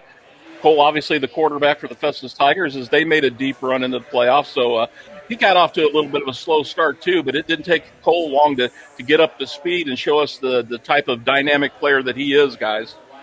Yeah, absolutely. I think Cole's another one of those role players that he might not have that 100% athleticism like an Armand Branch, but again, knows that role, knows his limitations, knows what he can and can't do, and does it well.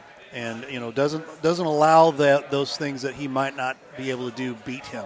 So I think that's a huge plus for a guy like Cole Rickerman. Yeah, it's a little unfair to compare athletes to Armand Branch. Yeah, sure. But having said that, I mean, Cole Members is a great quarterback. So he's a great athlete in his own right. And Jeff was right, had a slow start from the three-point line this year. The thing was, as a freshman and sophomore, he's pretty one-dimensional for Festus. This year, as the season went on, what we saw is he started shooting it better, but then he took on a lot of other roles. He started attacking the basket more, creating for his teammates, and became, honestly, most nights you have Armand Branch just kind of pestering everybody, but then you'd have Cole, who often took the other team's best player, which freed up Armand Branch to kind of get in passing lanes and do some different things. So in the end, by the end of the season, Cole was a very valuable player for them, and it'll be interesting to see him kind of excel at both football and basketball in the future. It was good also to see him as a communicator on the court, too, because as a coach, you can only do so much, and then your players kind of have to have that own kind of direct traffic on the court as well. Definitely. All right, Jeff, our final one of our second round here, Nate Rubel. Next, we're heading over to the St. Pius Lancers. As Ray mentioned, the junior, Nate Rubel. Nate was another all-conference selection who led the Lancers in scoring, second in the team in rebounds, assists, and steals, and Nate was a unanimous selection to the Main Street Sports Standouts. Although only a junior, Nate is already fielding offers from college, most notably for football. But Nate just had a dynamic season. And to me, Nate Rubel was the player who always rose to the occasion against the best competition. When you put him up against someone who was very good, he always rose to that challenge. And that's what I remember most about Nate this season and how well he played. There you go. I'll tell you, Coach Miller having the great season that he had last season and knowing that he was going to lose a lot of seniors and to be able to still have an impressive run with a guy like Nate Rubel, a guy like Xander Parson, a guy like even that little freshman Flanagan, guys like that, right. I felt like, they all had their role, and you got to give kudos to Coach Chris Miller for showing them you don't have to be a Riley Nager to get it done here. And they made a deep run. They were one game away from a district championship again. So kudos to Nate to slip in a role and fill a slot that was had some big shoes, probably like an Eli Boyer. Eli Boyer up north in Iowa now, and so you just never know what can develop. And the good thing about it is, Nate here only being, I believe he's only a sophomore, correct? Junior. He's a junior. Junior. Okay. Well, still got another year and a lot to build on. Yep. Coach. Yeah, watch out for Pius next year. Yeah. Got him back, and you mentioned Flanagan.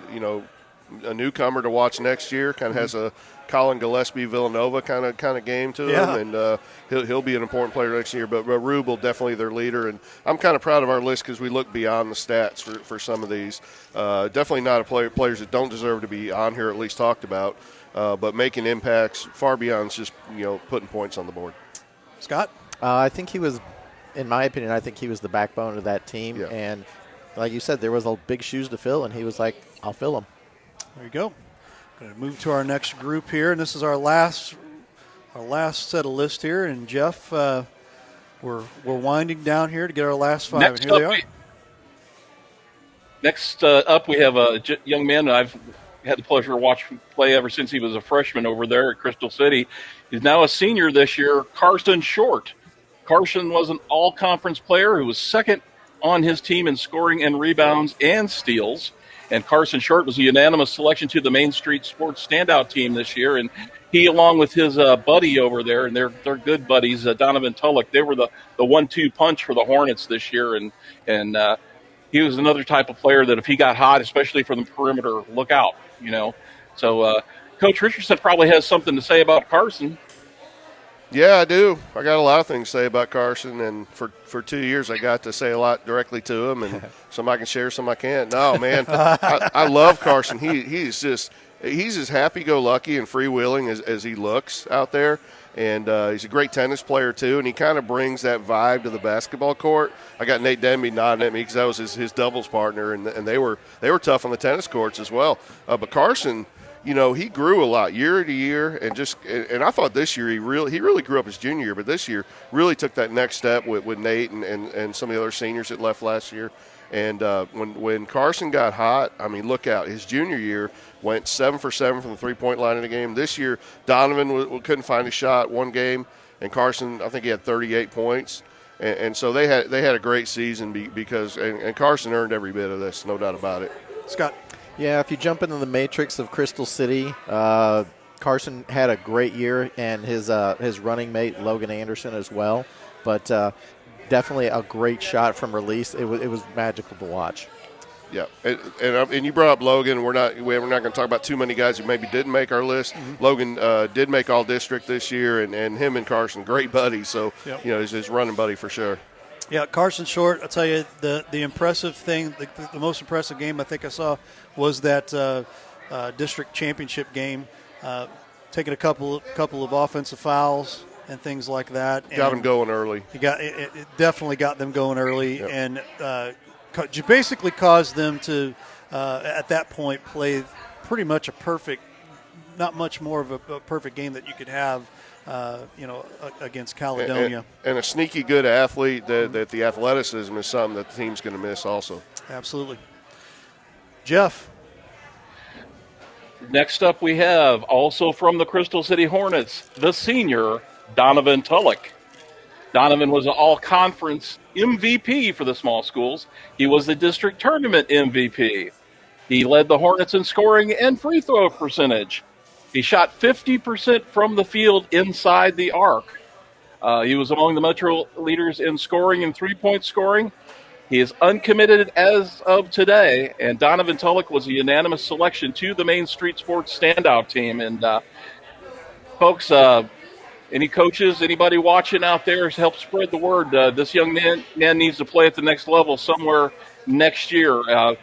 I was so impressed by his work ethic this year, coming off just playing part of the season last year, and we saw flashes of brilliance as he went on last year through the season towards the end there. And he was everything that I hope he would be this year for the Hornets. And I'm very, very happy and excited for him, and I'm really hoping that he gets to play at the next level, Coach. Oh, he's going to go to Coach. Go ahead. Well, yeah, I mean, what we've said a lot. You know, we've told his story quite a bit, and you can see the momentum really building at the end of his junior year. And then there are a lot of shoes to fill with we mentioned Denby and Richardson moving on last year, and Donovan just you mentioned the work ethic. That's probably the number one thing. You know, anybody who thinks, oh, it just came out of nowhere. No, I mean, it's a lot of the work he did way back when he was a freshman and a sophomore and a junior. It didn't just show up all of a sudden this season. I mean, the kid just works, and he grew up a lot this year as well, and I hope he gets that chance.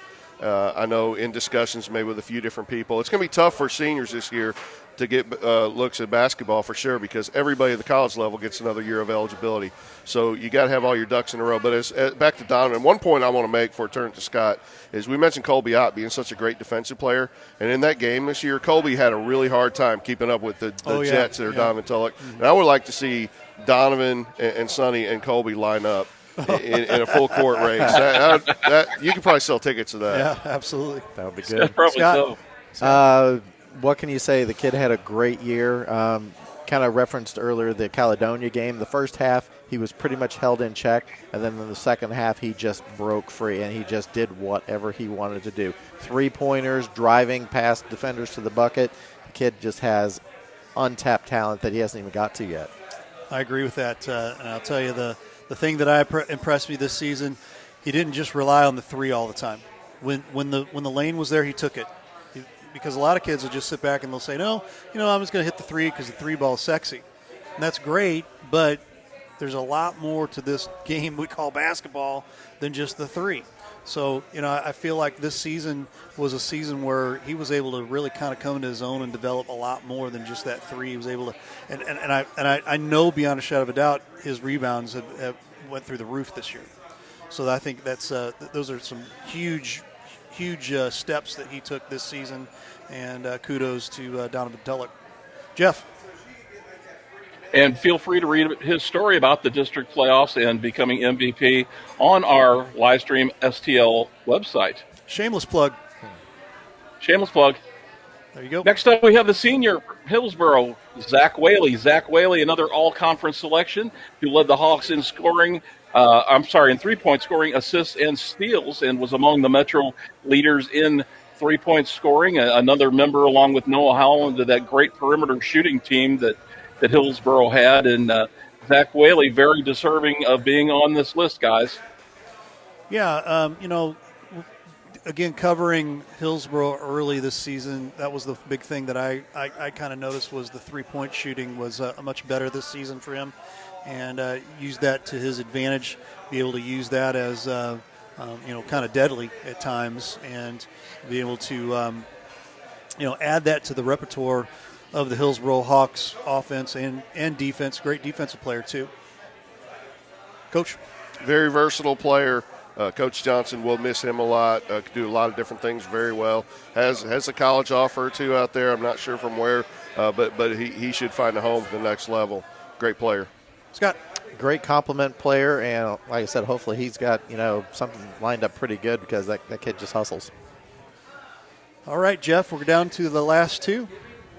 Next up, and the senior from St. Vincent Indians, John Wibbenmeyer. John Wibbenmeyer, an all-conference player. He helped the Indians to a third consecutive JCAA Small Schools Conference Championship, and he averaged, I think, anywhere from 16 to 18 points a game, guys, and just a tremendous player. Also, another guy who's the quarterback of his football team, and I know more from football and how he's given JCAA teams fits over the years. But another great player from down in Perry County, guys.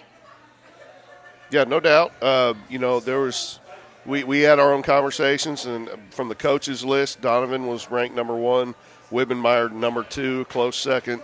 We had discussions about the small school MVP. We had that kind of cliched conversation about the best player and the best team, which I don't think that should determine an MVP or Player of the Year award at all. But Wibbenmeyer, he was the real deal, and he was a very complete player, both ends. Lanky, 6'3", a lot of athleticism. We saw him get up and two-hand jam it many times. Could shoot the three. If great you like defender. that sort of thing. Yeah, very entertaining. Very, very entertaining.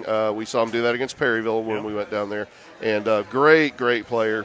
And, of course, very well coached as well in that system from Coach Valeroy, which may have worked against him a little bit in some ways because they do have such a great system. They do. But anyway, in any event, first team, all conference, and one of our standouts and well-deserved. Scott? Unfortunately, didn't get to see him play this year, and I'm kind of a little disappointed I didn't. And it would be nice if they did get a little more press for him because, from what I understand, he's a phenomenal talent. Yeah, absolutely. Again, that lanky big boy plays a big boy's game, and does it extremely well. And again, in such a great a great system.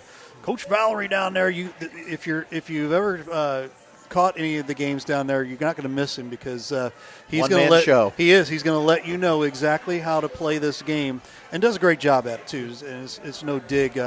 Coach Valerie's done an amazing job and had an amazing season again this year. 3 years in a row, I believe, for the St. Vincent Indians. Yep, dominant. Scott or Jeff? Absolutely.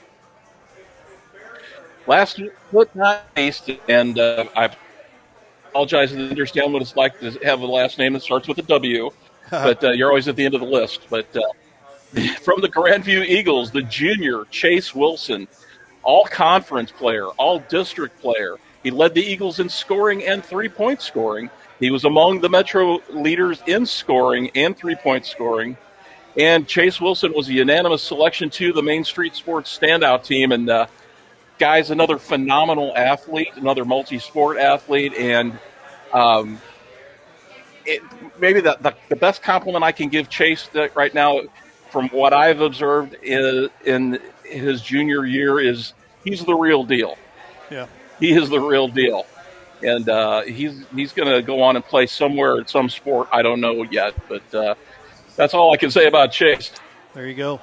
I'll tell you this. Got a little snubbed, unfortunately, had that injury late in the season.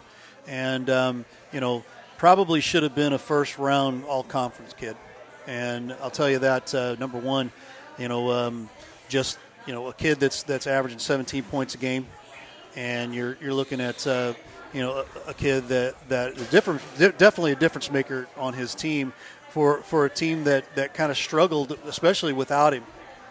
Coach? Yeah, and you'll have two of the coaches that made that decision. You can question them about that here in a little bit, and Miller and Jarvis. We are going to talk about that. We he did miss the last few games of the year, but we thought up to that point he was kind of a consensus first team all conference for us. But leaving that aside, he really broke out. Here's a junior. And a little up and down some nights, but then he'd have to just break out with great performance. Had, I think, 30-plus against St. Pius. And great shooter, great athlete. When you mix that combo together, that's just a great offensive package. And they get him back, before we worry about where he's going to college, he does have one more year, and hopefully he's healthy and comes back. And who will be a leading candidate for Player of the Year on the small side next year for sure. Scott? What school was he from again? Oh, yeah, Grandview. There we go. Shameless plug. But great kid. Like I said, unfortunately, his season got cut short, and we kind of used the Sonny Amabile argument. He did not have the same amount of tools around him as some other teams. Right. True. So to get that kind of spotlight and still be able to perform, hats off to him. Yep. So we're going to give you the whole list again one more time. Here is our list for the gentlemen. Get my graphics out of the way there. Amabile Blair, Bracy Branch, Holland, Mertens, Ott, Riendo, Rickerman, Rubel, Short, Tulloch, Whaley, Wibbenmeyer, and Wilson. And that is your 15 Main Street Sports Standouts for 2021. And we're going to post both of the the boys and the girls list here a little later here tonight on our live stream STL page. And I will open this back up one last time for all of us to say goodbye. But guys, thanks so much for doing this with us. And I know Jeff, you're still home. Are you doing okay, buddy? You doing okay out there? Do we need to send you some flowers? Okay. I'm okay, but I do want to mention real quick, just to reiterate who our players of the year were in each conference, Ray. Go ahead. We have the JCA Large School Girls, Josie Allen. Our JCAA Small School Girls selection, the lady behind you, Paige Fowler. JCAA Large School Boys selection by the Main Street Sports Standouts, Sonny Amabile. And the JCAA Small School Boys Standout, Mr. Donovan Tullock. So there you have it, Allen, Fowler, Amabile, and Tullock. And perhaps the next show, when we have more time, we'll talk about some of the up-and-coming players for next year, Ray. So, as well. Thanks for having me. Yeah, absolutely. We reached out today to some of our baseball coaches, so we'll be having previews starting as early as next week for baseball.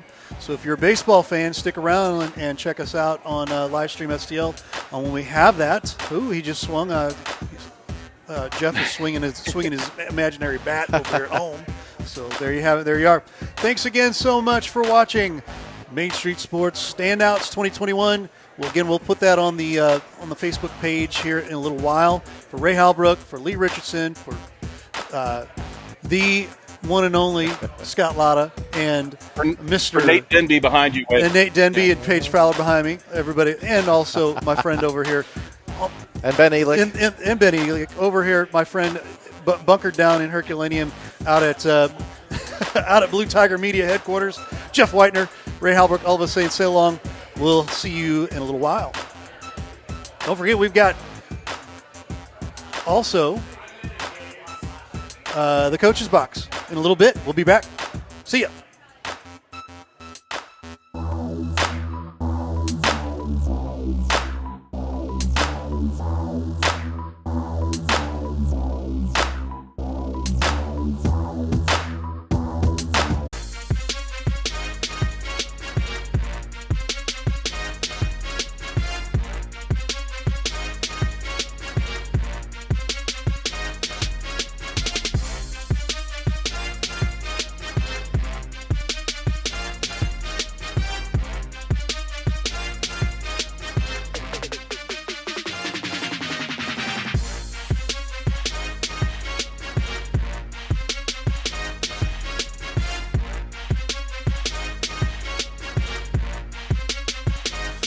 Good evening and welcome to another episode of the Coach's Box.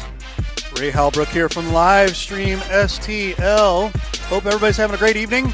Just wrapped up our Main Street Sports Standouts, and we're rolling right straight along in here to the Coach's Box. Hope everybody can stick around and be with us for the next 2 to 5 hours.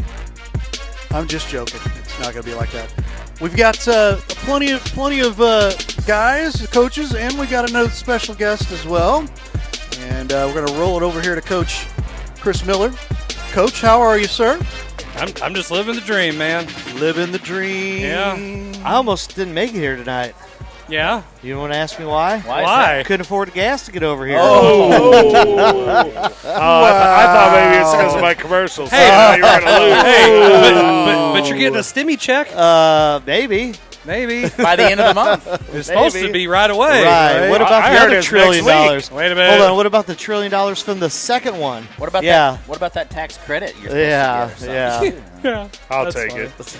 What about it? Hey, but at least nobody's feelings are hurt. Right. I was saying nobody tweeted anything mean lately. No offensive stuff, and we got higher gas prices. Yep. It's good for the economy, though, right? It's worth it. Yeah, I know, right? Take all that money and spend it. Yeah. Spend it on gas. On gas, because it doesn't help the atmosphere. Because I can get 4 tanks of gas on that money at this price. The way it keeps awful. going up. It's awful. But anyway, no, I think we got a pretty good show lined up here. Yeah. We actually planned some stuff. That's a first. That's a first. That's like a third. It's like a third time. Maybe. Yeah. About We're as not many usually times very as I've won the organized. cup. We did plan. No, that'd be second. We did plan show number 1. Yeah. That's true. That was planned. And I don't think you guys planned it. I think that was Shooty that planned that, to tell you the truth. I don't know about all that. Well, he got put on assignment pretty quick for doing that. Well, look what you happens. are the weakest link. Goodbye. You know, look Go to Canada. Look what happens, though. We put him on assignment. He becomes president of the St. Francis Borgia. I know. Hey. You know what the heck, Because right? cares about kids' education. There you go. Oh, right. here we go. Here we go. That's right. Chris Miller, what we got going on? Well, I mean, we're going to get right into it. We have a special guest. We have the JCAA 3-time Conference Player of the Year, Paige Fowler, joining us for a little bit as we talk about our JCAA All-Conference honors this year. So, Paige, welcome to the show. I know you're a big fan and watch it, just usually to make fun of your coach. More you than my coach. Oh, make fun of me? Listen, man. everybody does that. So you're just take a number, okay? But no, a little. Tell us what it's like being. I mean, you just finished up your senior year. I mean, that's got to be tough because I understand what it's like when it plays, and that's it. It's over.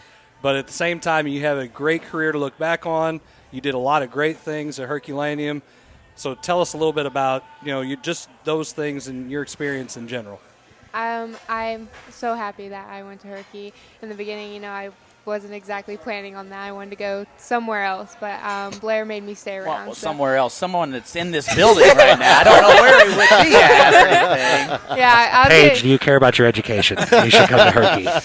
Oh, I don't think that was the seller right there. No, so I'm very glad I did. I'm very glad that Blair guilt-tripped me into staying here. Ouch. Guilt trip. All right. No, I'm just kidding. No, I'm glad I did. I had a lot of experiences that I don't think I would have had if I went somewhere else, and I really love my teammates. They were friends I grew up with, and it was really hard saying goodbye at that last game. So, yeah. What's it like to win the Conference Player of the Year not once, not twice, but 3 times, which is – how many rings does LeBron have? Not one, not I think two, he's got I don't 3. know, I'll tell you what, you got as many of those as LeBron does Call me rings. LeBron? All right. I don't know about that. But how is that? Tell us about that. Well, actually, sophomore year, whenever I first got it, I didn't even know it was like an award or anything. When Blair called me, he's like, "You got this," and I was like, "What even is that?" So, I mean, afterwards, I got really excited about it. Then junior year and senior year, I've just been working hard to get it, and I'm just happy that I have it. That my work has shown to other people and everyone recognizes it. Absolutely. And let's see, you're the career points leader. You've scored more points in a season than anybody else, Herky? 3 times. Wow. All 3 seasons, sophomore, junior, and senior year, she broke that record. Wow. She broke her own record every year. Well, that's Not quite this year. impressive. And then she also broke the single season or single game most points scored in a single game this year with 45. So she's definitely going to be in the record books. I'm sure she's hoping that she's going to be in there for a while, but I'm sure some others down the road are going to challenge her a little bit. I'm sure Blair's hoping. Blair's like, I hope so. We'll be good. What's maybe one or 2 memories that stand out for you over your tenure here at Herculaneum? I have a couple of them that definitely stand out. One of them was we always have a lock-in whenever over Christmas. Well, we haven't the past 2 years, but we did, and we did the trust fall off the stage that we have up there, and we begged the coaches to do it. And Blair took 40 years to fall, but he finally did. Boar went up there. We counted. We were like 1, 2, and on 2 he just jumped. Like he didn't fall. He jumped I into think our gravity arms. pulls him a little bit harder than most people. It was so scary. I really thought we were all going to break our arm. It was a scary moment, but we were all fine. They thought Boar was going to break their arms. That's awesome. And then there's another one from the lock-in. We play hide and seek, and it was our freshman year. And the seniors were like the people that were supposed to come find us, and they put on the Purge music, and it was pitch black. Wow. And we were all freshmen. What is and Blair doing over there? I'm not going to say any. hazing. I'm not going to say any names, but we definitely had someone like pee their pants. So. Wow. Somebody just got put on blast. Hope they're not listening. Oh, she's probably not. They know the show exists. Yeah. And then another one, like all the records that I've broken each night has been that beating Union was definitely one of the highlights of my year. And, forking the coaches' yards, that was pretty fun. Make them pick up 100+ forks. So what's it like playing for Coach Blair? Because we Blair? always give him a hard time. So Well, he was always around because I played for Rob and Vaughn.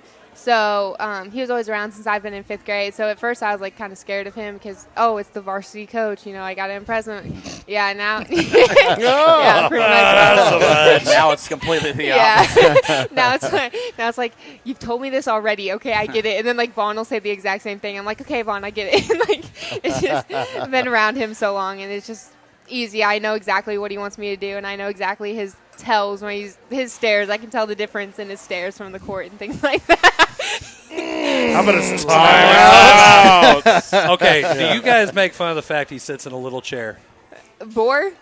No. During timeouts. Oh, he sits in That little chair, his little During chair the that Boar timeouts. grabs and puts. No? Oh, man. Oh, guys would. Girls must be totally different. No, I would feel bad. Why would he want to squat the whole time? He squats the whole game. Might as well give his knees a little break. Have you really been watching him? He does not squat. He stomps. He yells. We make fun of him for his Yeah. he's like 3 stops. Like he'll leave his left foot, but he'll plant his right foot like 4 times. He's like, that's so great. So what you guys need to do is come up with all these things that Blair does during his. we already coaching. have. Like I need a copy of that. Oh, you need a copy? Okay. Yes. Okay. You should see, honestly, he is so It's a funny. mixtape on TikTok for it. He is so funny. Like, he gets up in the locker room, and his handwriting goes like this all the way down the board. So you can't read anything he says. And then He's gets from Illinois. talking. Cut him some slack. And then he gets talking, and he like mixes his words. Like, I'm going to say he definitely said dipshit one time. And did not mean to say that. It sounded like This is that. a family show. The views of this show are not necessarily the views of live stream everything STL. just moves together. Paige is about to be put on assignment. Yeah, There's no profanity on this show, as I've been told many times. We have a swear jar. I was say, I'm where's the sorry. swear jar? Yeah. I was repeating. There's no contribution from Paige Fowler in that jar. She was quoting. Yes, it's okay. It was quoting. quotes. It was quotes. Yes. Well, I mean, it's always good fun because that's just some memories that you can have and then always relive them, and then you get to tell these stories for years and years and years, and they become bigger and more crazier. And instead of it being 3 steps, it's like 12. Yeah, Yeah, exactly. yeah. So, I mean, that's always the fun part about it. That's always the fun part. Well, what's next for you now that basketball's over with? What's the? Oh man, I was wondering who was going to. Hey! Not me. I can tell you right now, though, even if basketball's not a career for her, I tell you she needs to get into umpiring because she did an excellent job. Are you still doing umpiring down in Twin City? Yeah. I'm telling you right now, one of the best umpires that I've seen. Yeah. It's awesome. I don't know. The men's league wouldn't agree with That's different. Listen. That is too fast for me. Especially that one over there. Me and him, I swear, I fist fought him one time. Like, no, I can't do it that fast. My brain doesn't process. I can process a ball coming in. That must not be our team. I think she did one of ours, but it was the other guy who was terrible. Yes. You took a charge and I didn't call it. No, they And didn't call it. I wasn't too happy about it. I try for you I don't know guys, if you know. noticed that or not. I definitely try and give you the extra hint sometimes. I don't think you're supposed to do that. Depends. It's fine. It's in the book. You don't think you're supposed to be. Really, I don't think anything's by the book for that league. Fair point. It's a men's league. No comment. Anyway. The men's league at the Y. We get it. No. We get it. I'm definitely playing basketball. Yeah. next year, Blair next got a year. technical at the 2 of them the other day. I didn't give there. him. I didn't give him. What? It was a couple weeks ago at the men's league. Did you get thrown out? Jarvis actually got the technical with me. Yeah, I got one. I got one with him. How the hell is that You happen? get a T. You get a T. Everybody gets a T. Blair got 2 of them though. I only got one. I stopped. What? I didn't stop because I thought it was completely insane that we got a technical Men's foul. league. Men's league. Oh. And because we were just talking to each other, really, and he gave us a technical for talking to each other about him. It was kind of funny. I mean, did you do it loud enough? Oh, yeah. Oh, yeah. Oh, yes. He might not like it too much. Well, I don't care. Shocker. Okay. Shocker. Oh. I Well, just speak my mind. And then Really? And then we had him as a ref for our JV game like that following week. Yes, we did. You Yes. did too, yes. Yes, it was great. Nice. Both teams won though, so it was okay. it was good. Didn't even give him a chance. Oh, it was Hey, and there you go, folks. It's the coach of the year. Yeah. Jefferson County Coach of the Year, Riley Blair, getting 2 technicals in the men's league. Nobody's seen that coming. Well, it was fun. I mean, since I didn't get one all year, regular season, I figured I'd get one at the best. So does that mean he wins the poll then? He wins. Oh, did he? Yeah. Oh, I only had one. He does win the poll. I forgot about that. All I did was did Hawk you get? Smash. Yeah. One. I had one on paper. Yeah, but you were signaled for. I tried that with administration. It doesn't work. Only one was written up. Why is it a big deal to get a technical anyway? I don't know. Does it show you're unsportsman, really? Maybe. When someone is that terrible at doing their job? I mean, I've never gotten one, so. That's good. Players don't need to. Players don't, yeah. Players don't need to. Let the coaches do the arguing. Mm-hmm. We're not very good at it, but we're still going to do it. That's the way it is. So we have I had a question I asked Paige a couple of days ago, who's she going to at or tell first once she gets the offer? And we're contractually obligated to make sure that we break it here through live stream STL first. Sure. So there you go. You guys are allowed I to. kid. But I kid. I mean, I don't know where that's going to be, but it's going to be somewhere. Let us know. How's the recruiting process? How's that going? Who's for you? after you? Let's just ask that. Who I have offers from Webster, Greenville, Principia, Fontbonne, and Cotty, and St. Louis Community College. And where do you stand right now with your feelings? Right now. I don't think she's going to say that. Where do you stand? Yeah, no, it's definitely just been a stressful process, and we're trying to get to the end. I feel like we're coming close, but there's some oddballs that are going to try and sneak in, I have a feeling, so I'll let you know when I know. She's waiting for Well, Alabama enjoy to that call process, really. Enjoy it. It's so stressful. It is, no but enjoyment out of it. The rewards are much greater at the end. Yeah. I keep telling her Absolutely. that. Well, just a brief rundown. We're going to go through the all. I do want to. Oh, go ahead. Go ahead. A couple words about Paige, and it's been a pleasure, coaching her. I know I get we talked after the game, and I in the locker room he gets a little emotional when you he finally. called me his favorite. Did he cry? Yes. Well, yeah. and I might get a little emotional on this show, but just because that's just the kind of kid that Paige is. Go ahead and take a picture of it. So. Yeah, I don't know what you're meme talking ready. about. Get your meme Where's ready. a big crier? He cries all the time. Now all the truth's coming out. Yeah, this is I want to hear best. Jarvis. I want to hear Jarvis is the big crier. That's what I want to know. I don't think Jarvis has emotions. I was pretty upset after our last game because I had some kids like Bracy and Austin Myers that I had really put in a lot of work. So those last game talks are no fun. Yeah, they're tough. No fun. And that's something that she's been a big part of our program, and she had said since 5th grade. But I will say this story, and I said this to our kids in the locker room, and I'll say it to probably for many, many years going forward. I'll still remember my first year coaching at Herculaneum on the girls' side, first basketball game of the year at home. Who do I turn and look at half court, and there's this young lady with her dad sitting at mid-court, and she's 3rd grade then. And she was sitting at center court of our basketball games, and there wasn't very many basketball games at home that she didn't see and she wasn't a part of. And so, I knew at that point, that she was, someone that was going to take a lot of pride in what she did, and she put the work in. Countless hours. I can't tell you how many hours I've seen her in the gym putting in the work, putting in the effort to try to achieve the goal that she wanted to be. And so, if I can say to any athletes out there, the most important thing is putting in the work and the time, and don't just expect that you're going to be good, regardless of how talented you are.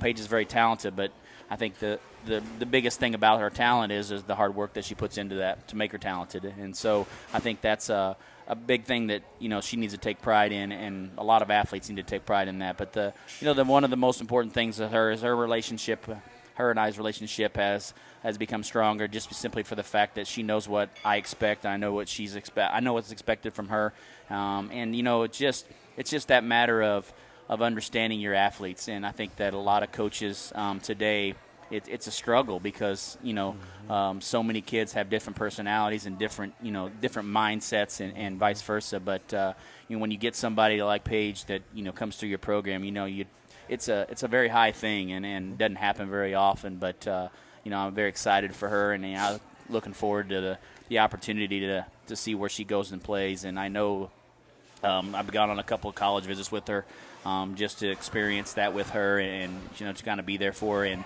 those are some big time things when those coaches are talking up there and talking about this and that and this and a lot of things are going through your head. So I can imagine as far as for her, all the things that she wants to accomplish, but at the same time, you got a lot of things going through your mind, and so it's not easy. But if you're out there watching and you're looking for a quality athlete, a quality player, someone that's going to work hard consistently, and you haven't seen her play, reach out because I guarantee you won't be disappointed as far as that goes. So I want to put a big shameless plug out there, I guess you could say, but it's well deserved.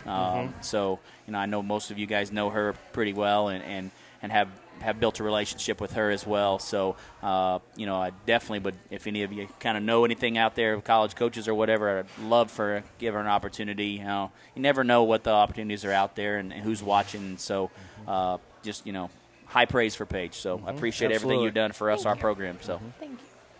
Boy, he says a lot of nice things now. I bet there was a couple times he didn't say some nice things. There's times and places for sure. I mean, I got knocked out on the court, and I wake up and he's like, "That was a stupid decision." I was like, I don't even remember it. So you can go ahead and say it. Concussion protocol kick in at that point. Yeah. Hey, how many fingers do I have? No, you got to ask him true false. True false. Does this guy Man's hold got up some the fingers. Man's got some fingers. Yeah.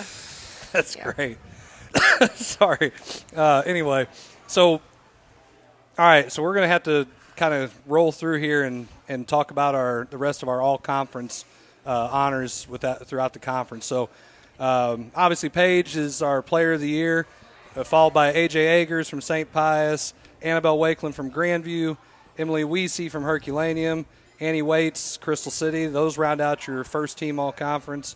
If I say anybody's name wrong, so you guys just yell at me, and that way it'll be fine. Ray, I don't know if you throw graphics up or not. Already up there, buddy. Man, look at that guy on top of it. Second team all-conference, Macy Pilliard from Herky, Lainey Smith from R7, Caitlin Couture from Catron. Yep. I'm sorry. That's See, right. There it is.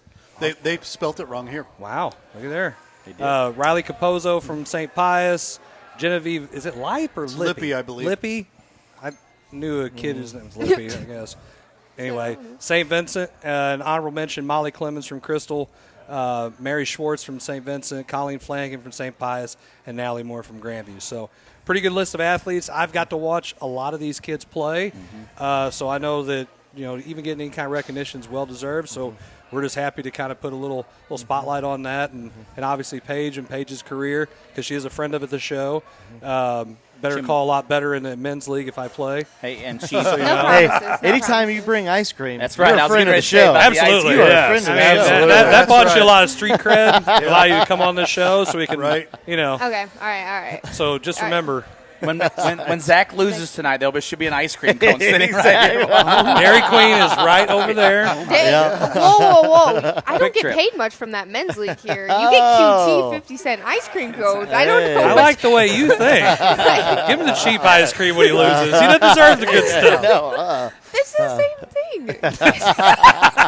QT and Dairy Queen. Well, one of them comes in a Dairy Queen cup, and obviously that cup costs a lot more. One of them comes from Prairie Farms, and the other one comes from the generic. All right, Pepsi guy who knows the insides of everything. Listen, how about we just go to Central State up in Jeff City and call it a day? Central Dairy would be great. Damn, just like that. For sure. Good stuff. All right, so I guess we'll jump over on the boys' side and cover it. Whose phone keeps going off? Not mine. Not mine. Gosh, I hear that dinging. No one likes it. Crazy. Anyway, all right. Mine's off. Okay, so on the boys' side, all conference MVP, most valuable player, goes to Donovan Tulloch from Crystal City. And the coach of the year goes to Bruce Valroy from St. Vincent. on his undefeated season in the conference. We should have him on here sometime. You know, he watches the show. Down in Perryvale. And Yep. I'm sure that Perry County, let's get it right. somebody turned the Wi-Fi antenna so he could get service enough to watch this. Yeah, there was a lot of talk at the conference meeting about him watching our show. I bet there are a lot of people who were talking about it. Yeah, they were. But I said, Bruce, you have Facebook? And he goes, nope, that ain't the way I watch it. I have. That ain't the way I watch it. That's exactly how it sounded, too. Oh, man. I have the greatest idea, but I know that none of the coaches would The probably views ever of go for Ray it. are not the views of coaches. Bob. And So commercials. Coaches, hear me out. Start the Hear me music. out. How about we stream the coaches meeting next year? That's not a good idea. That's There was not a gonna couple happen. of stories that probably weren't That's not gonna happen. family friendly. Right, We don't okay. need to share. No, that will never happen. That will never happen. Ever. It was a thought, It's but not I know gonna it's a happen. bad thought. Not So gonna there, happen. there you go. All right. On with the list. All right, so Donovan Tulloch, John Wibbemeyer from St. Vincent, Colby Ott from R7, Nathan Rubel from St. Pius, Philip Ernst from St. Vincent. Those round out your first team. Then the second team is Chase Wilson from Grandview, Dallin Fuller from Herculaneum, Xander Parson from St. Pius, Isaiah Bracey from Herculaneum, and Carson Short from Crystal City. And honorable mentions include Drew Brees from R7, Evan DeWild from St. Vincent, Colton Richardson from R7, Michael Bollinger from St. Pius, and Chase Martin from St. Pius. So a lot of our kids, we've obviously played against these guys. See a lot of kids that we normally see. Donovan, I think, was the unanimous Donovan choice. was unanimous as the choice for MVP. MVP. He deserved it. I mean, the kid could score. I'll be happy not to have to guard him. To Yeah. have our kids guard him next year. Great player. I tell you what, went to school with mom and dad and T. You know, if you watch, hey, how you doing? And I tell you, a great kid. You know, just a quick story on Donovan. So he was at a Story time. Pius R7 ball game a couple years back, and saw him. You know, just some random guy in a crowd, and I just said, hey. I just want to say hi. What's high school with your folks, and tell your mom I said hi. And I said, yes, sir, I'll do that. I mean, you talk about just a great kid. You know, some random guy is going to come up and just talk to him and introduce himself and all that, and yes sir, no sir, and all that. So T, you're raising fine young gentlemen there, and best of luck to him if he's going to go, whether it's track or basketball or whatever his future is going to entail. But great kid and great family. I would think it'll be basketball, and he hasn't got. I don't think he's decided yet or gotten decided where he's going yet. But I'm sure It's somebody either or. Somebody can pick him up. Somebody should pick him up. He'd be a great addition, I would think. He was a heck of a player. It was hard as hell to guard him, and the fact that Crystal City gets the chance to win the district and play in the sectionals. I mean, just a dream season for the kid. He apparently had a really good week. All district, win the district, and prom king. I saw that too, yeah. As the player of the year. I mean, Yeah. it's time to be him. Yeah, Right. yeah. So and it's great for the kids. I like to see stuff like that happen. Sure. So I'll tell you the best part of that week going into that district game. We took the trek down to Caledonia, and middle of nowhere. 100%. I got It's a neat gym, though. It is a neat gym. yeah. It is a neat gym. It is. If you don't know, you need to Google Earth it. It is a neat gym. Google Earth. Google Earth. I was wondering who was going to bring it Caledonia up. High Who you School. think was going to bring I was it up? setting it up for him. Yeah. Spike that thing down. What? gosh. It's if you don't know where it's at, it's a middle of nowhere. You use Google Earth. Right. Yeah. Google Maps. This right? is the best Earth. part. Yeah. This is the best part about this Earth. whole thing. Yeah. Okay, so check this out. I'm talking with Lee Richardson because we were going to meet him down there, and he tells me, he's like, yeah, I had thought that, he said, there's plenty of stuff to eat there in Caledonia, right? So we're thinking, I've got my wife, an intern, and my son with me. So there's 4 of us, and we hadn't ate dinner, So I'm sitting there with. You misheard. I totally misheard. There was nothing there but what a gas station. It was a Roy's, Yeah. and it was the first day of Lent, and the lady told me, she's like, only thing we got is fish. And I'm like, I don't care. We'll have fish, whatever. She's like, this is the 4th box of fish we went through in 3 hours. Gas station. That's the only place that gas station fish. I don't know. Just a notch above gas station sushi. Yeah. So that's what we ate, was a gas station fish. But Oh, my gosh. I called him, I said, Lee, dude, where did I miss it? He goes, no, I was telling you over here in Farmington. I'm like, I'm not going through Farmington to get to Caledonia. I don't know where we got mixed up. But anyway, great game. They played amazing. It was definitely a 1A game for them. Not a lot went wrong for them, and that's why they were able to win so big. It was a great game. Ice cream. Here comes some ice cream from Quick Trip. So when Paige is on the show, Exactly. Oh, yeah. Here, Listen, I gotta back next week. listen. I gotta pass this over because I can't eat it. Oh, You you can. I can. I got to You get my way can. to the favorite somehow, I can't eat it, but I'll eat it. Oh, I ain't fine. afraid. Well, listen, I haven't No lost crying 60 on the pounds. coach's box. I'm trying There's to get ice to that cream. point, then I'll eat some ice cream. I'll take a cheat day. There you go. Look at you. It's a reward day. Cheating is negative Cheating connotation. is a negative. Well, Cheating, yeah. So, Okay. with that, Ray, I think it's time for us to go Yeah, to absolutely. commercial. You pay some bills, and when we come We'll back, eat some ice cream. yeah, I'm gonna watch you guys eat ice cream and just hate my life. And when we come back, we're gonna start talking about a little bit about our high school state playoffs and a little bit of College basketball. Yeah, we'll get to college basketball. How about those Wildcats? Anyway, go ahead, Ray. You're watching the coach's box. We'll be right back.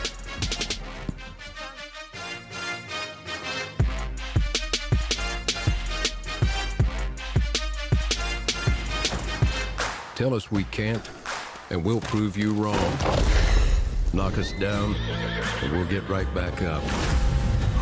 Call us risk takers, misfits, bad boys. But we know what we want, and it feels like American muscle. Looks like advanced engineering, and smells like fresh, cut grass. Bad boy. Mow with an attitude.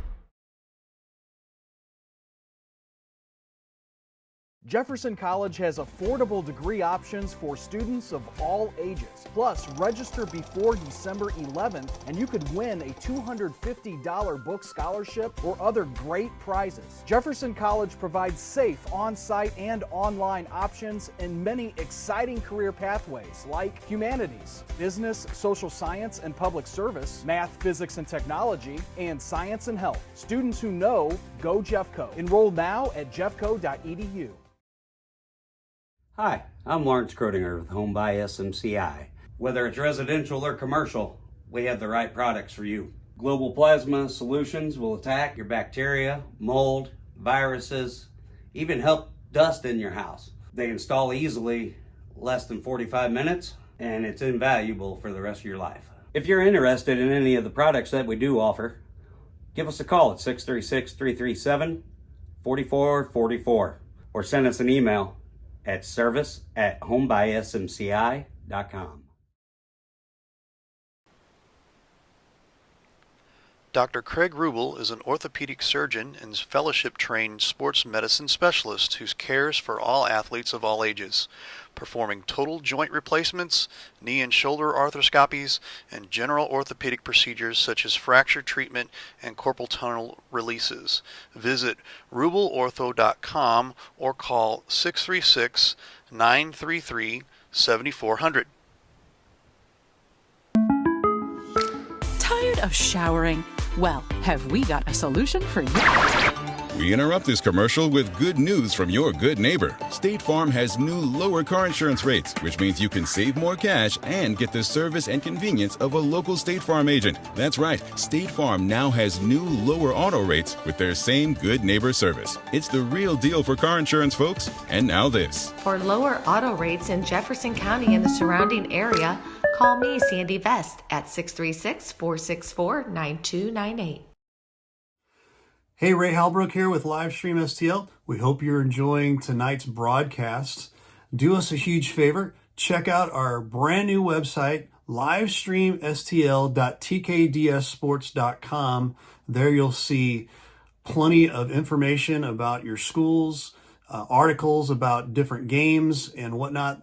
And we appreciate you checking that out. Do us a huge favor also. We'd really like for you to mention Livestream STL to your athletic directors and superintendents. Tell them you want us in there to bring high value to your school. We'd appreciate that. And thanks again for watching tonight's broadcast.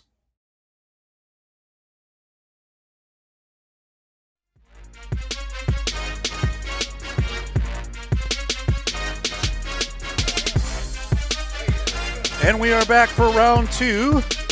What is that? Does that mean keep talking? Okay, well, while you're giving me hand signals that I have no idea what you're saying, here's the hand signals. Show me the hand signals again. No? Yeah, you are. Am I on camera? He says. Anyway, I'm going back to what I'm talking about here. Mission Playoffs March Madness tomorrow night. 5:50 p.m. We will have Lutheran South at North County. Check that out on Mission TV. Come out and check out the amazing Livestream STL's production. We also have another one out there. You read Large Schools. You read Large Schools. You want me to read Large Schools? Is that what it is? Let me turn. Wah, wah, wah, wah. The reason why he writes that on a board is so that everyone doesn't know that. Yeah. There you go, right? And the show has reached a new low. Epic fail. There we go. Nice. I don't have the graphics to read it. So I say you read it. That's what I was trying to tell you. Oh, you want me to read it? I'll do it right now. I'll do it right now while the crickets are No, it's got to be your bull. Go ahead. You can get a good look at your butcher. Large schools. Here we go. Large schools. Now go to this side. Large schools. Girls, large schools. Josie Allen from Festus. That was not a shocker to me, especially after I got pounded for not posting the large schools at the midseason from Josie Allen's grandma. She gave me a strict talking to about that. So we apologize, but we get Don't to mess get it with right. grandmas. Don't mess with grandma. I know. Nope. Josie Allen, Player of the Year. No surprise there. Angela Fuller from Perryville, Schooler Coach of the Year. Any thoughts on that, guys? I mean, Josie's a very good player. I mean, Yeah. I hated it for last year that she missed out on her freshman year with some knee injury, but she's a really good player.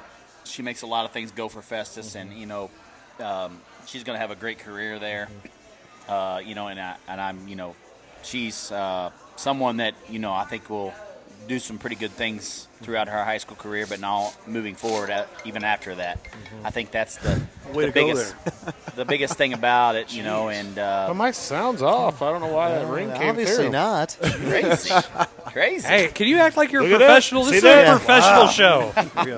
Push buttons. First team all conference: Josie Allen from Festus, Leah Burek from Perryville, Cameron Peely from DeSoto, Kayla Schornbush from Perryville, and Piper Montgomery from Windsor. Second team: Symphony Shadorsky, I love saying that name, from Windsor, Kayla Van Horn from Hillsboro, Taylor Jones from DeSoto, Reagan Daly from Windsor. Your honorable mentions are Dylan Day, Maya Courtois, Trista Grove, Zoe Wood, and Biz Spurgeon. So there you go. There it is. We're moving to the next one? Yep. To the boys? Yeah. Moving on. Let's move on to the boys Don't know real much quick. about the. Hey, did the boys go home and home too? On the large side? So both boys and girls went home and home? Yep. Yeah. We lost some of our large school opponents because of that. Yeah. So I didn't get to see a lot of these guys I normally would get to see because we don't play them. Yeah. We forgot to add Ben Elick here. Stepping in. Oh, hey, there's Ben. Hey, Ben, how you doing? I just jumped in. He just kind of threw in because He's still here. Paige left. I'm hanging out. Paige got tired and she left. So we'll take him down. So let's do the boys here real quick. Go down here to the bottom. Here it is, right here. Oop. We've got Jordan Mertens as the Player of the Year, and Zeb Hammond as the Coach of the Year. I think that's two well-deserved honors right there. I mean, I thought DeSoto achieved greatness this year. I mean, they took North County down to the wire there in that district basketball game down there. I mean, last year. And that Mertens kid put in a lot of work. Oh, my goodness, yes. If you would have seen him 4 years ago compared to what he is now, he really put in a lot of work. So good praises for him. And I that's 100% the truth. And I think that's a perfect example of what consistent work pays off, you know, Right. and that kid has definitely done that. And, Coach Hammond, I mean, what a great guy, and what a great thing he's done down there. He's kind of, trying to rebuild that program back, and he's done a great job of getting kids excited. My son plays on that program, and he just does a lot of quality things as far as get kids excited about basketball again down in DeSoto. I mean, it was the blood of Jefferson County really in boys basketball for many years under Coach Allen Davis, and so I think Zeb does a great job down there, and turning that program around and having a chance this year to share the conference with Festus. And so I mean, what a great event for them, and they're gonna make some noise here for a couple more years, I believe, too. So and Hillsboro's kind of been the class of that for the last few years, Hillsboro, right? Festus, yeah. for the most part. I know our boys 2 years ago lost to Hillsboro in district title game, and they were tough, man. Yes. They were good. Yeah, this was a different year for Hillsboro, being what they aren't. They were not what they normally are. We played them late the last game of the year for us regular season because we had to add them we put up a fight with them. Was within 11, got it down to 11 points 5 times in the fourth quarter, and just couldn't get that single digit thing. But Dan does a good job out there with Hillsboro. I agree. They beat us by 1. Yep. I watched It's that bad game. coaching. I watched the game. Bad coaching. Well, they weren't playing as well back when you played them either. I don't think that was early in the season. I'm just saying it was early in the season. When you played them. Charter member, Chris Miller Fan Club, right here. Thanks, Mike. Hey, because you know why? Because we care about our kids. We care about kids' education. Yeah, that's right. There we go. Sorry, guys. You all suck. Oh my goodness. Moving on. Move on. Let's move on here. So many team, things I want to say. First team all conference: Jordan Mertens, Armad Branch, Sonny Amabile, Aiden Blair, Colin Riendo. I'm going to have to just say this real quick. Uh-oh. How about that Aiden Blair? Played really well. How about this that year. Aiden Blair there, Coach? He changed a lot of things, made a lot of things happen, put in a lot of work and time in. Yeah. I think that that whole group of on the large school side. I mean, they talk about hard work. I mean, those 5 kids have put in the time over the last 5 or 6 years, as far as just committing themselves to working in the off season, putting in a lot of time and effort and skill work, and so taps their hat to those 5 kids. They put the work in for sure. Tapping hats? Tapping hat. It's an Illinois thing, probably. It is. It is. Tapping it? Tapping hat. What are we like? All right. Good day to you, sir. Good day, mate. Wow. The show is reaching low. Hey, let's get through this all conference. So thing. first we're dealing with Canada, and now it's good day, mate. Good day. All right. Okay. Jumping on to finish this here. Geography wasn't a strong suit. Yeah. True statement. All right. Second team: Cole Rickerman, Zach Whaley, Noah Holland, Nick Krodinger, Logan Cheney. Honorable mentions: Levi Fisher, Colin Ryan Winehouse, Eric Schneider, and Dawson Camden. Anybody jump out there to you guys? I mean, Rickerman, he's a heck of a ball player. Just he's able to shoot the three.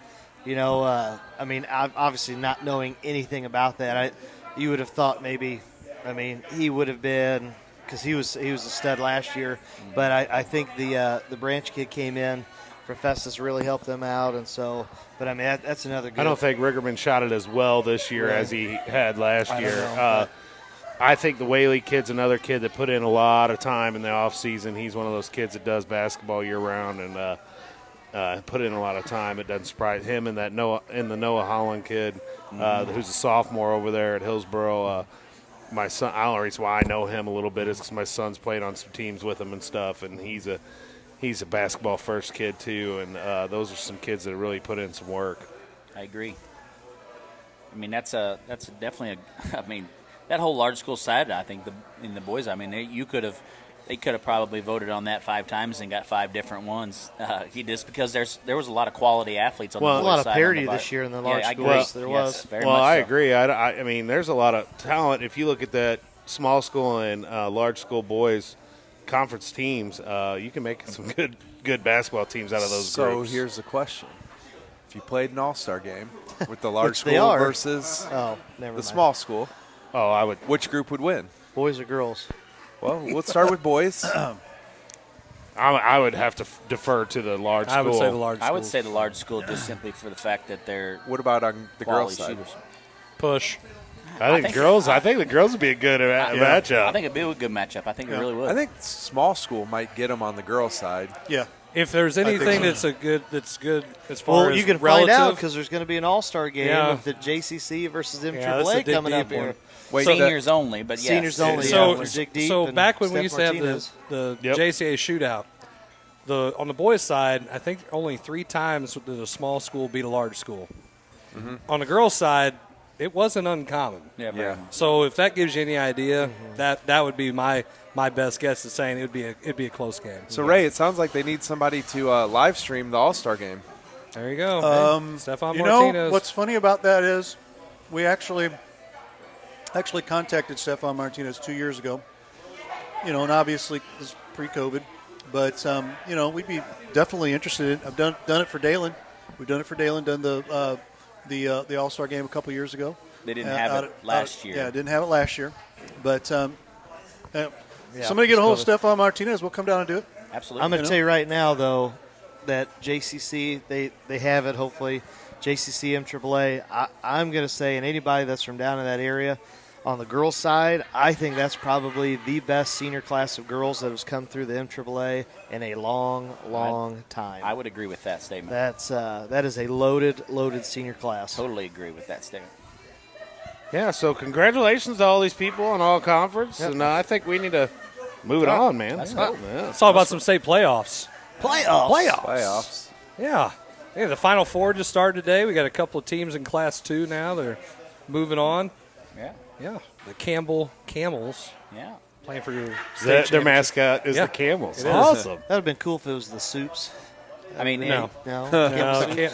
To listen to the announcers try to say Campbell Camels today, because I kind of watched a little bit of it. Oh, my gosh, it was great. Wasn't that the Hold game on. you were Was talking that when you were about? caring about your kids' education you were watching the game? Or? I was. Put up on the desk. I had my foot up on the desk. I had the game on. And I was watching it. Okay. Hey, Playing today, time. Today was our last day before spring break. Like Yep. we start spring break tomorrow.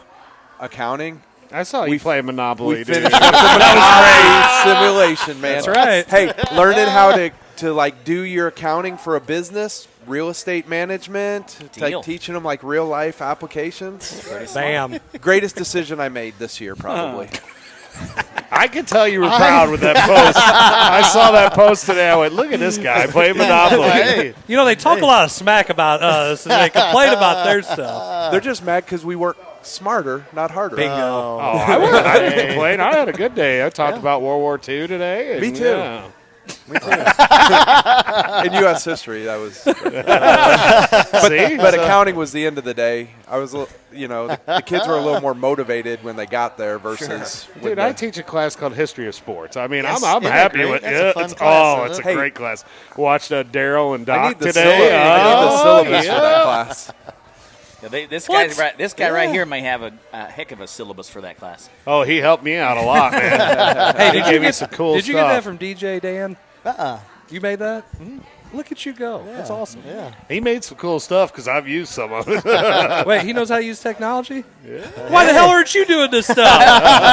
I think he Sandbagger. I will say most of the technology that I got were from other people that he put me to. Exactly. Yeah, but Exactly. Can't even do Twitter. Man. No. So was that Campbell team? Was that the team that was down like 20-something? Yeah, they're in the down third? 23 in the sectional game and against Alton. And Alton decided they were going to kind of pull the ball out and That's what I thought. I remember stall you talking about that in yeah. the second half. The whole second half. Wow. And they end up losing because on the last second steal, they had the Wow. ball, Yeah. stole it about top of the key. Kid from Campbell happened to be the coach's son, who's an all-state player. Dribbles down, shoots a layup as the buzzer goes off, and they win. wow. So Did Walnut Grove win today, girls? I don't think they didn't play today. Oh, that's Class tomorrow. 1 plays tomorrow. Tomorrow. Yeah, Class 2 played today. So it's going to be Campbell against Salisbury, not the Stakes. Just saying. Talk about geography. That ought to be something here. Who the heck that eats could them be anymore? That could be a pin the tail of the. What? Where all these places are? I would win this. I'm not talking about. I'm talking about the listeners. I thought nobody would do that. Salisbury All you is gotta up do is near get region. Columbia. Who eats those? Area. Seriously, trust me. Yeah. I could probably name all the mascots for these Right. teams. Yeah. It's just Well, weird. you've probably You're been the to guy I've been to that- half of these gyms. Are you the guy that wins the Knowledge. center court challenge? No, but I've helped out with the center court challenge. I almost ended up getting a job at Salisbury. Really? Did you drive all the way up there? I was living in Fayette, going to Central Methodist, and I graduated in December. So Yeah. they had a position open, and I was kind of talking back and forth, but I decided to come back here. It's kind of like West Rand High School, which is up there too. Oh, yeah. Which is West Randolph County. They just call it West Rand. West Rand. And that's the name of the school. Anyway. That was a girls' basketball dynasty for a while too. yes. Yep. They were really good in football. Good in football. And they had like one coach. Like Yeah. the one year I saw them up at Central Methodist camp, they had like one or two coaches. That was it. And they were good. Yep.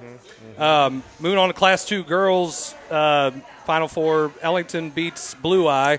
Hey. So Ellington Whippets are playing for their first you go. state championship. They've first time the girls have ever been in the Whippets. Final Four. Matter of fact, I think it's first time any of the basketball teams have been in the Final Four. That's awesome. Good for them. And they're going to be playing Wellington Napoleon, so I don't know how good their girls. Their boys teams used to be pretty good, but, I mean, it probably should be a good game. All those games are tomorrow.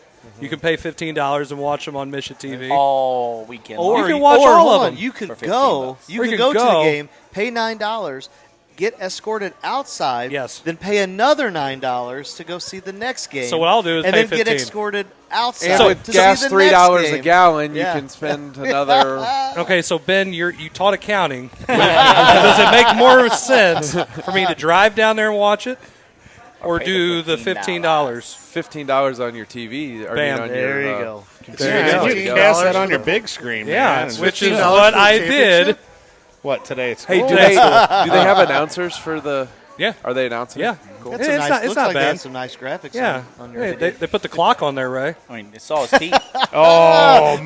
Burn! Wow. Burn! Shots fired. Hey, you got the stare. Hold on, I'm feeling a Dun, dun, dun. hotline number coming He up likes on the ticker. You like Oh, that? 1-800. I'm so glad. Hey, see, you just lobbed it up there, and I just ball spiked Oh man, Notice how I'm it's like refraining. Goose and Maverick, That's okay. right? It's I am kind of that is. refraining. Look at all these phones. I don't know why you can't just. Oh, that's so. It is kind of funny because I've seen that ask before on a broadcast. Miller's on assignment. He's on assignment, I think. That's all right. I thought he said something. Yeah. Well, you're Hey, so. will I get punished like some city schools for the stuff that they do? Whatever do you mean? Ben's like, Hey, too that one's soon. still. Hold on. Yeah, He's- yeah, too that soon, that too wound's soon. a little fresh. Hey, listen, this isn't a safe place. When you come into the Lion's Den, You come this is south not of the Merrimack, right?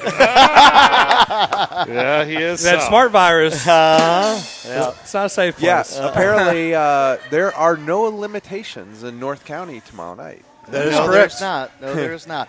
Pre-sale, and I want to say something about pre-sale. Whoa. Uh-oh. What? Ray's like, I'm All tired of Turn hearing us you guys off. talk. Yeah.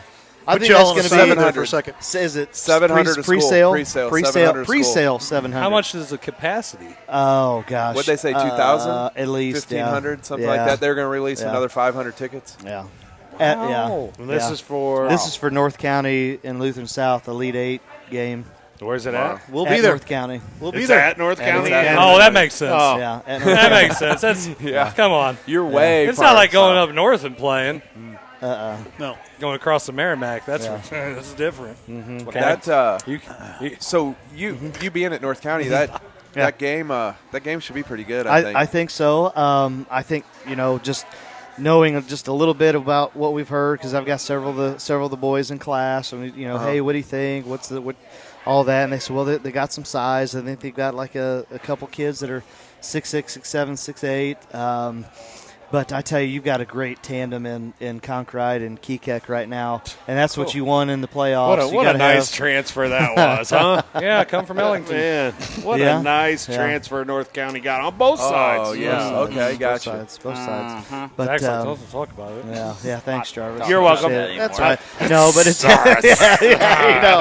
but no, I mean, it's a great squad. Yes, we can talk about Conkright coming in, but that group, the senior group, they've been good since they've been little. Oh, I agree. Because I got think the the analogy that I heard. So I was texting some other coaches from around the state today, and just asking, what they thought about the game and stuff. And they said they have 2 dynamic guards, and then everybody else has just bought into their role, and they all play their role well. Yes, they do. For our boys, like Lawson's 6'7", and he's done a great job this year. Even in the sectional game, Borgia didn't have an answer for him. And then our kids kind of do that too. I've said all along that Brian Lynn's probably one of the best kept secrets coaches in the St. Louis area. My son is 5.5, and I send him to tell Brian regularly, Coach Lynn, I'm going to play for you, right? You're going to stay around till I'm in high school. And because he just – I've never seen somebody get more out of just average dudes, and they turn into good basketball players and good basketball teams. And I think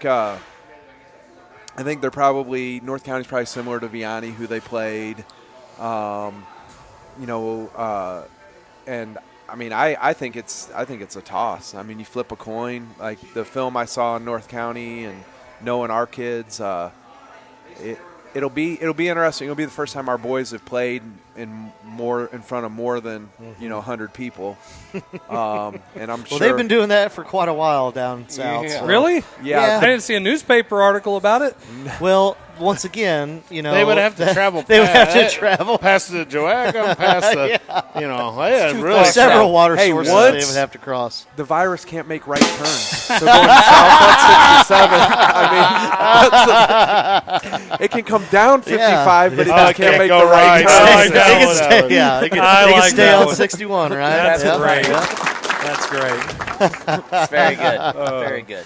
But yeah, I'm excited. Ray's. I'm actually going to be in person. I'm going to take the kids down there, but otherwise I'd be watching it on get there early. live stream. Get there early. It's good to know that you're there.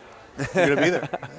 But they, it's going to be it's going to be what this time of year is all about. I mean, you go out, you're going to watch 2 teams lay it all on the line, and for the right to go to the Final Four. For the right to go to the Final Four, it's exciting. North County, have they ever been to the Final Four? Not to this matter game. of fact, that last game against Sykes was their first state playoff win. Oh wow! Yeah. There's a lot of teams. I mean, with the 6 classes now, You give some. I feel like it's. I mean, I want to say this in disrespect to anybody who's won their district.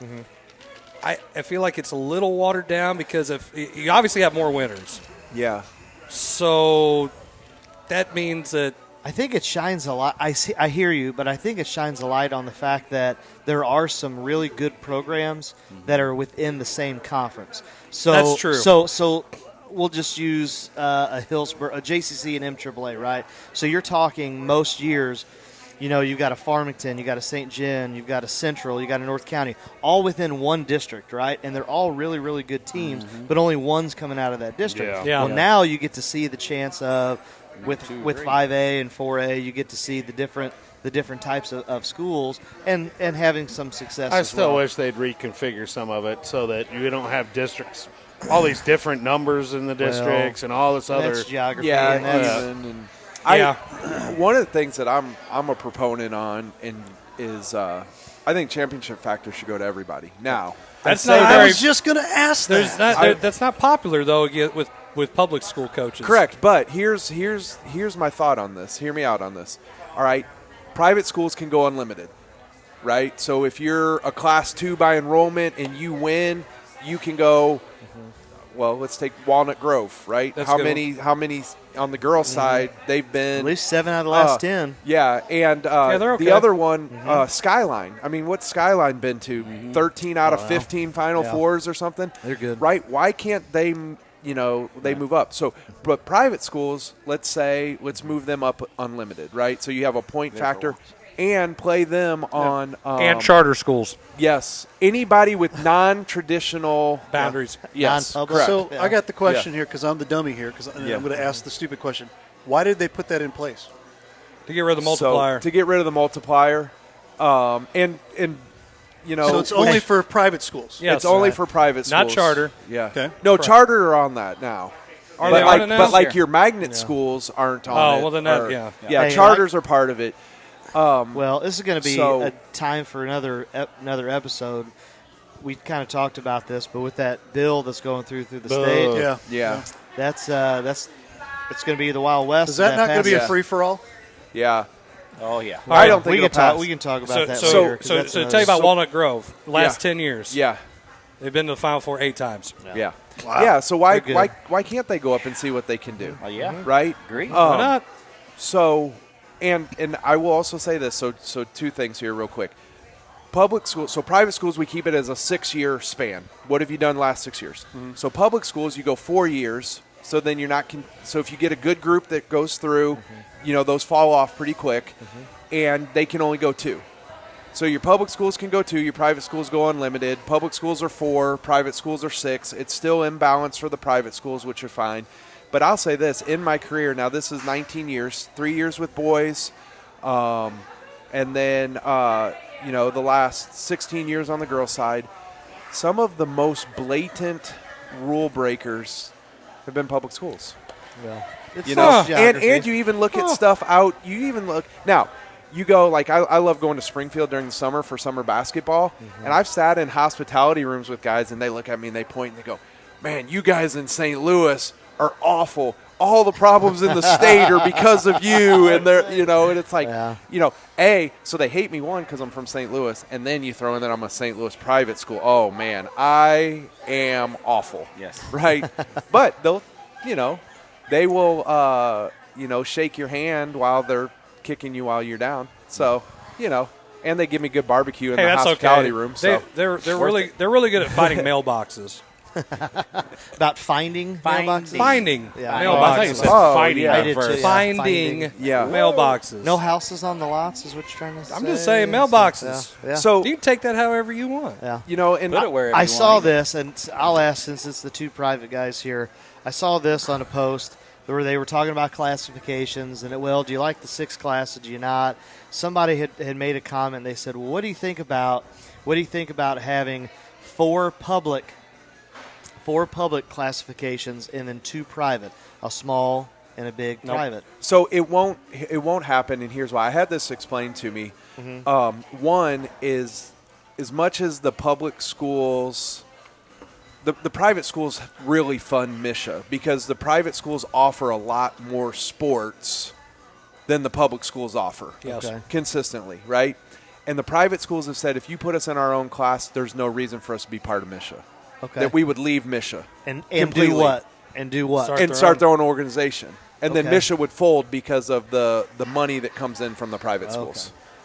And so, therefore, you But- wouldn't have a state governing So body. are you saying to add to that you would create your own entity to have your own state title? Well, Yes. Is that what that's you're that's saying? what's happened in Texas. But I've what I'm seen other Texas states. is the best example. But what I'm saying is that what you're New saying? York. That's what the private schools have said would Right. happen. And would they do that? When they would have their own state championship? Does it have to be unanimous? Yeah. Well, then, if you're going to create your own state championships anyway, Yeah. if they make that rule, you're doing the same thing whether you're involved in MSHA or not. So why wouldn't you just do that? Yeah.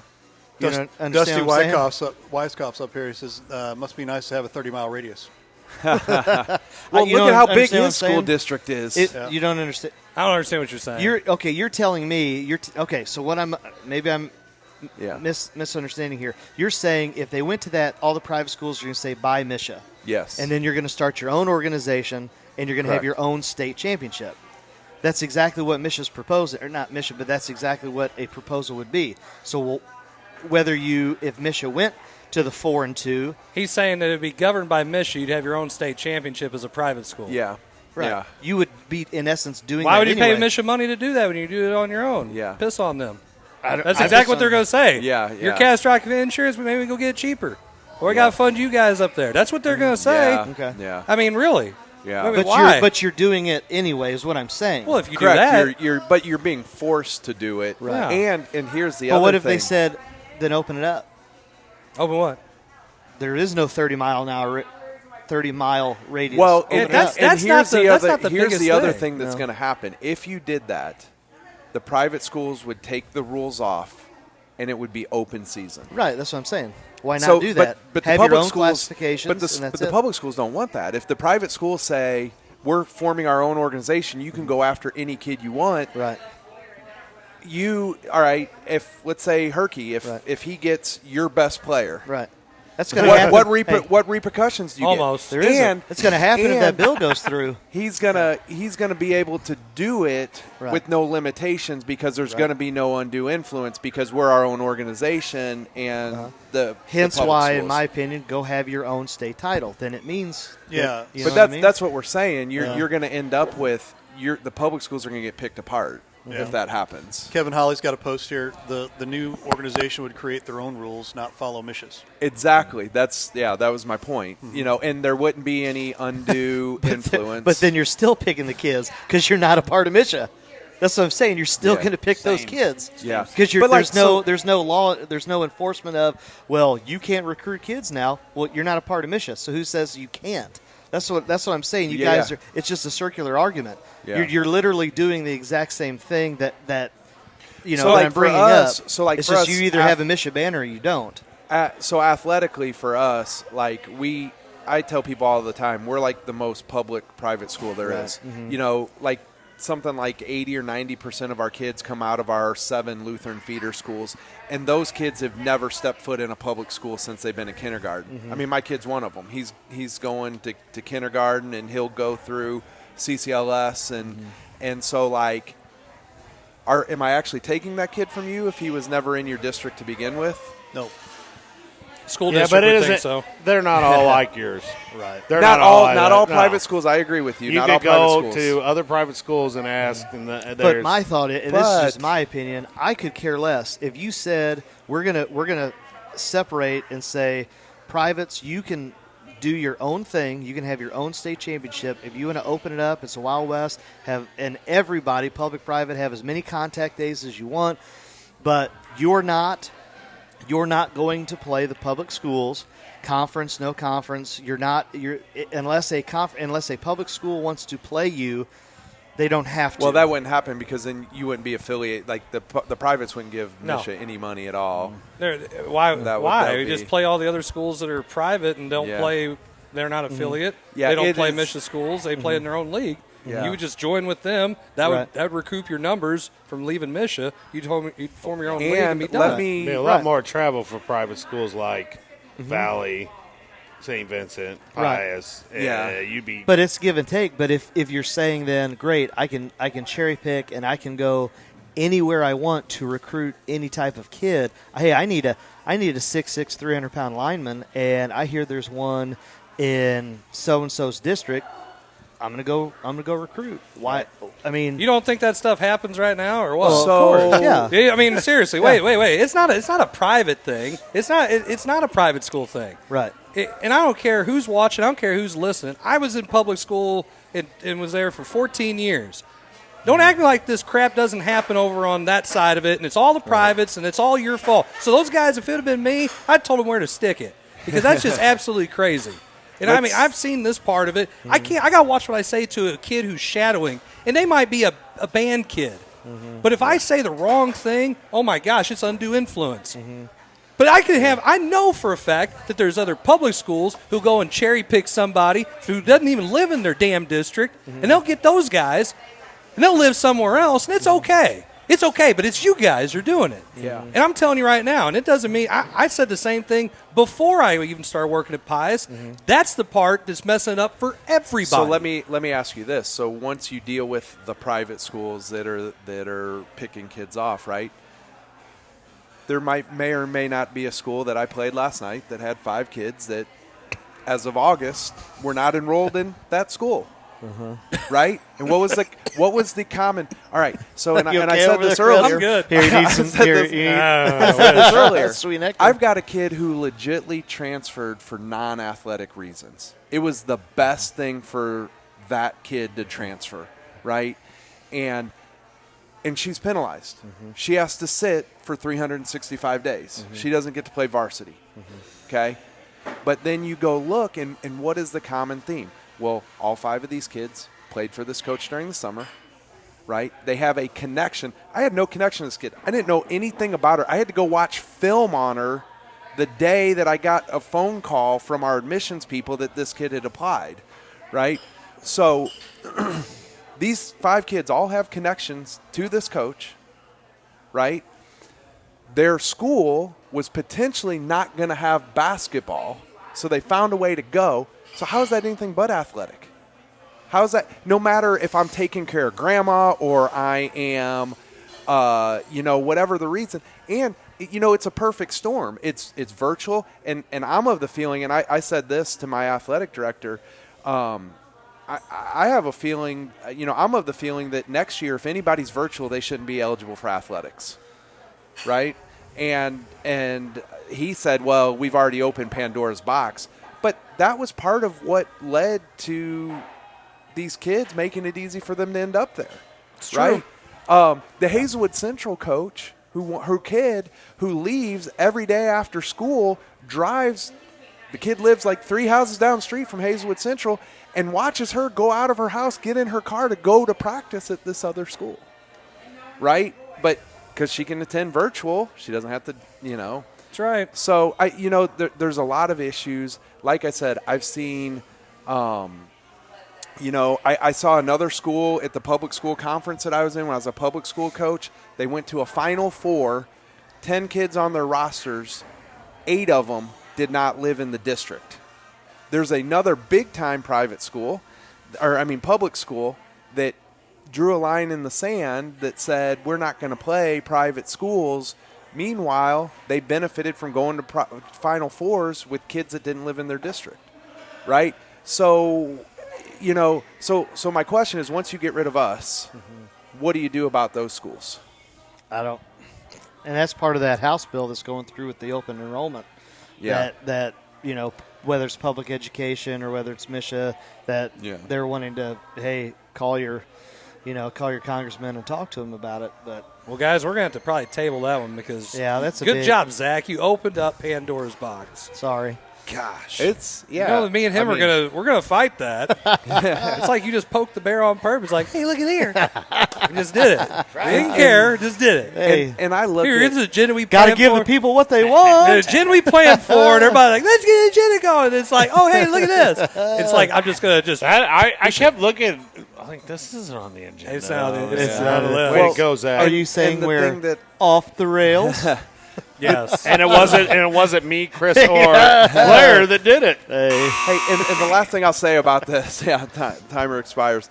If you took percentage of private schools and percentage of public schools, I bet that the number is equal or greater to, in both places, the number of schools that are doing it wrong. And with Pius, I look at Pius like us. Like, I don't see these elite athletic kids.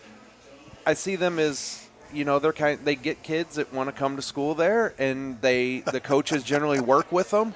And, and granted, I live in Jefferson County. I pay Jefferson County taxes, and, I'm in a Jefferson County school district. But so I understand there's this stigma about Pius for people who are Jefferson County people, right? I understand that. But, like I said, for us, we're the most public-private school you're going to run into. And I will not say that I'm naive enough to say that there aren't people that are not doing things the right way. Man, Blair, you're awful quiet. Just listening.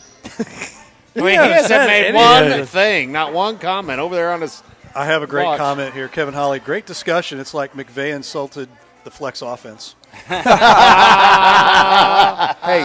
we won't tell them what we're working on.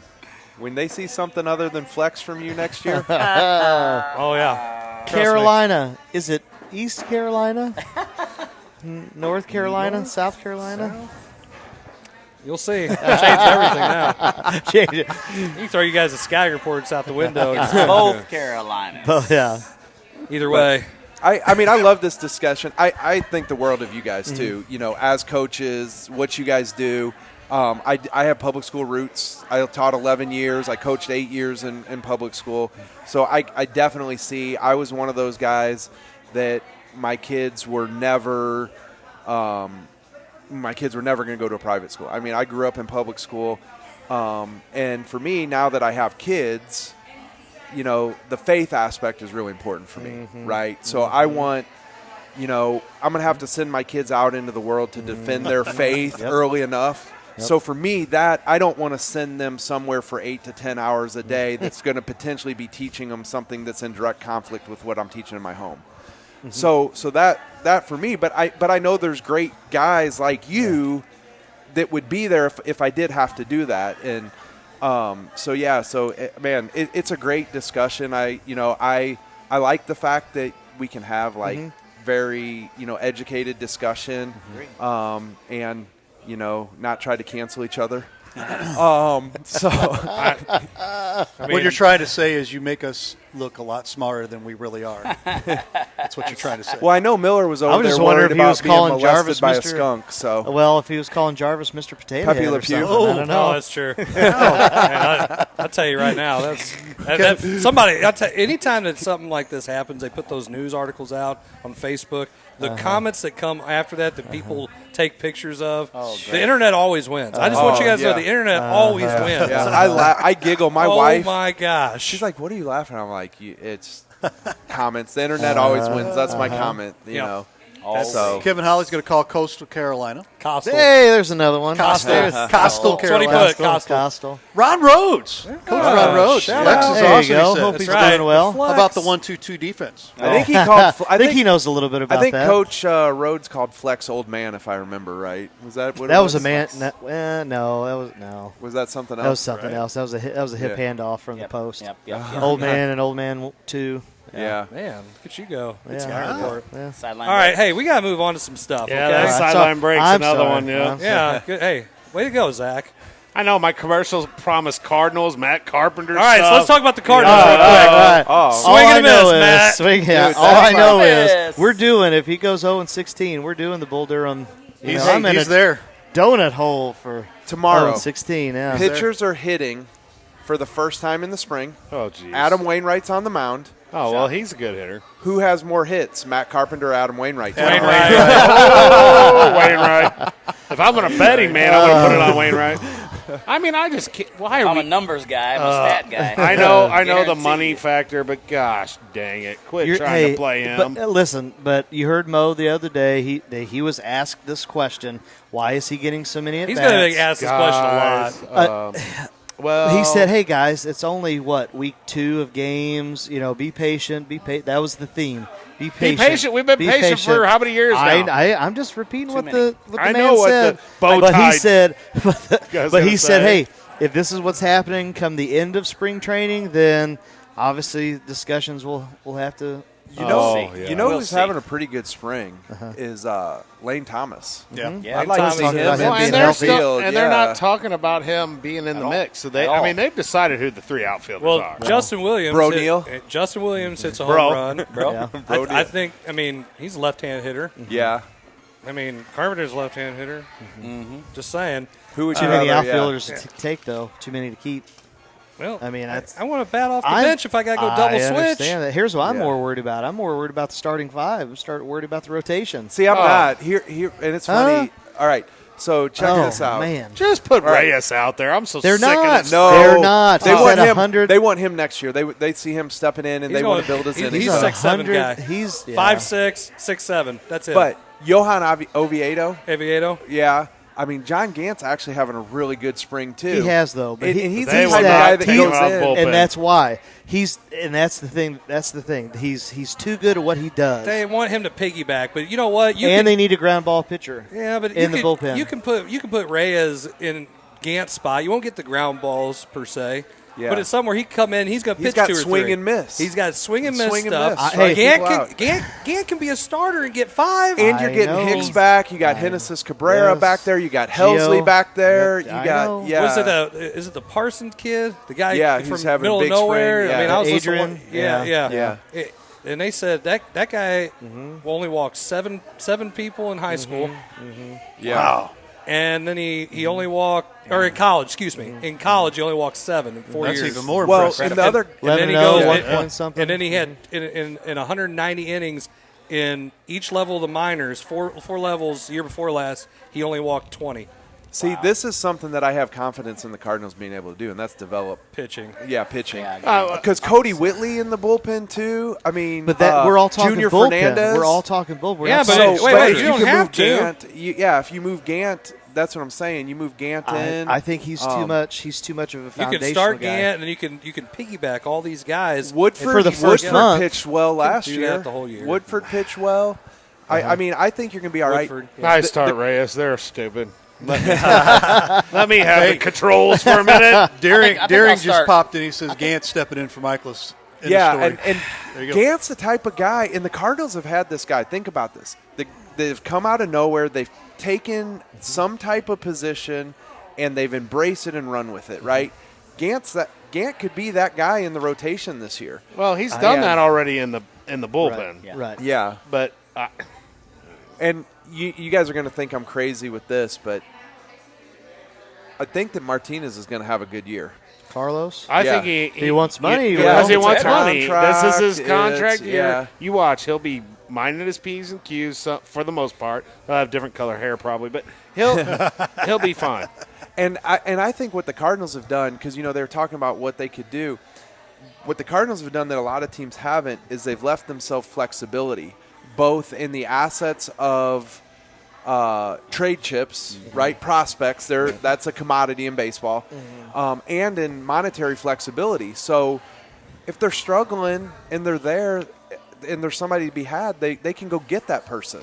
They did, and they had somebody they could have picked up, and they didn't. You talking about Odorizzi? Yeah. Odorizzi.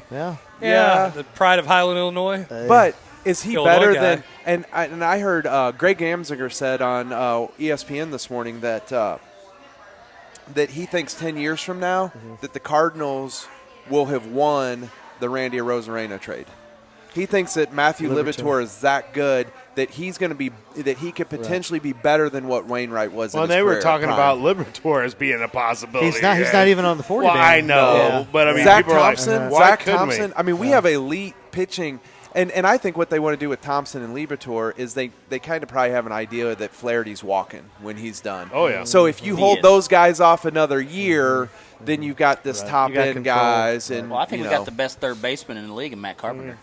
You mean you haven't said anything for like 30 minutes, and that's the crap that you come up with? I knew I'd stir a little bit. I did get stirred a little Well, bit. hey, Did you see They already the said play? Matt Carpenter sucks. Well, I wanted to hear what you had to say about it. Did you see the play that Not everybody got to Arenado see it. made yesterday? Oh, my goodness, yes. No, I didn't get to see it. Oh.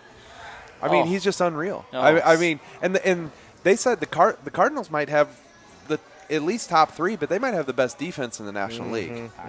And even with their offensive woes, Bader and O'Neal, I mean, they can flat flash the leather. Okay, Well- but that is not an excuse to let O'Neal just have the left field job to me. When Lane What? Thomas No, can it's probably not, play though. just because he got a gold glove, I still think if Lane Thomas is outperforming him.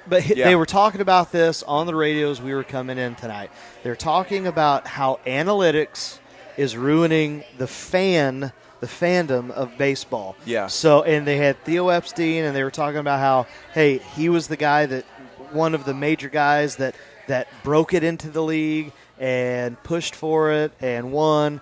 And then he's now, because he's with, on the other side, he's with Major League Baseball, saying that, yes, from a market, from a program perspective, it makes total sense. From a fan, from an enjoyment standpoint, makes absolutely no sense. And so that's why they're looking at O'Neal. No, it's all I will it's tell all you analytics. this. Yeah, and I will tell you this: like the analytics people love Bader too, but and my eyes were open to this. I didn't realize this. Jackie Bradley Jr. got a lot of money. You're paying Bader the minimum, Mm-hmm. and Bader's actually got better numbers, better defensive analytics, and by the numbers, if you put the numbers on the page and you said which player do you want, you'd pick Bader. Yeah. From a defense, he doesn't need to hit. He does not need to hit. If the other guys around hit, I didn't he doesn't mention need to Bader. hit. I was listen, mentioning O'Neal. Yeah. Listen, Right. just put the bat on the ball a couple times. Put it in play. Hey. Well, and look at what Marco Gonzalez has done in Seattle, and that's why they need something, because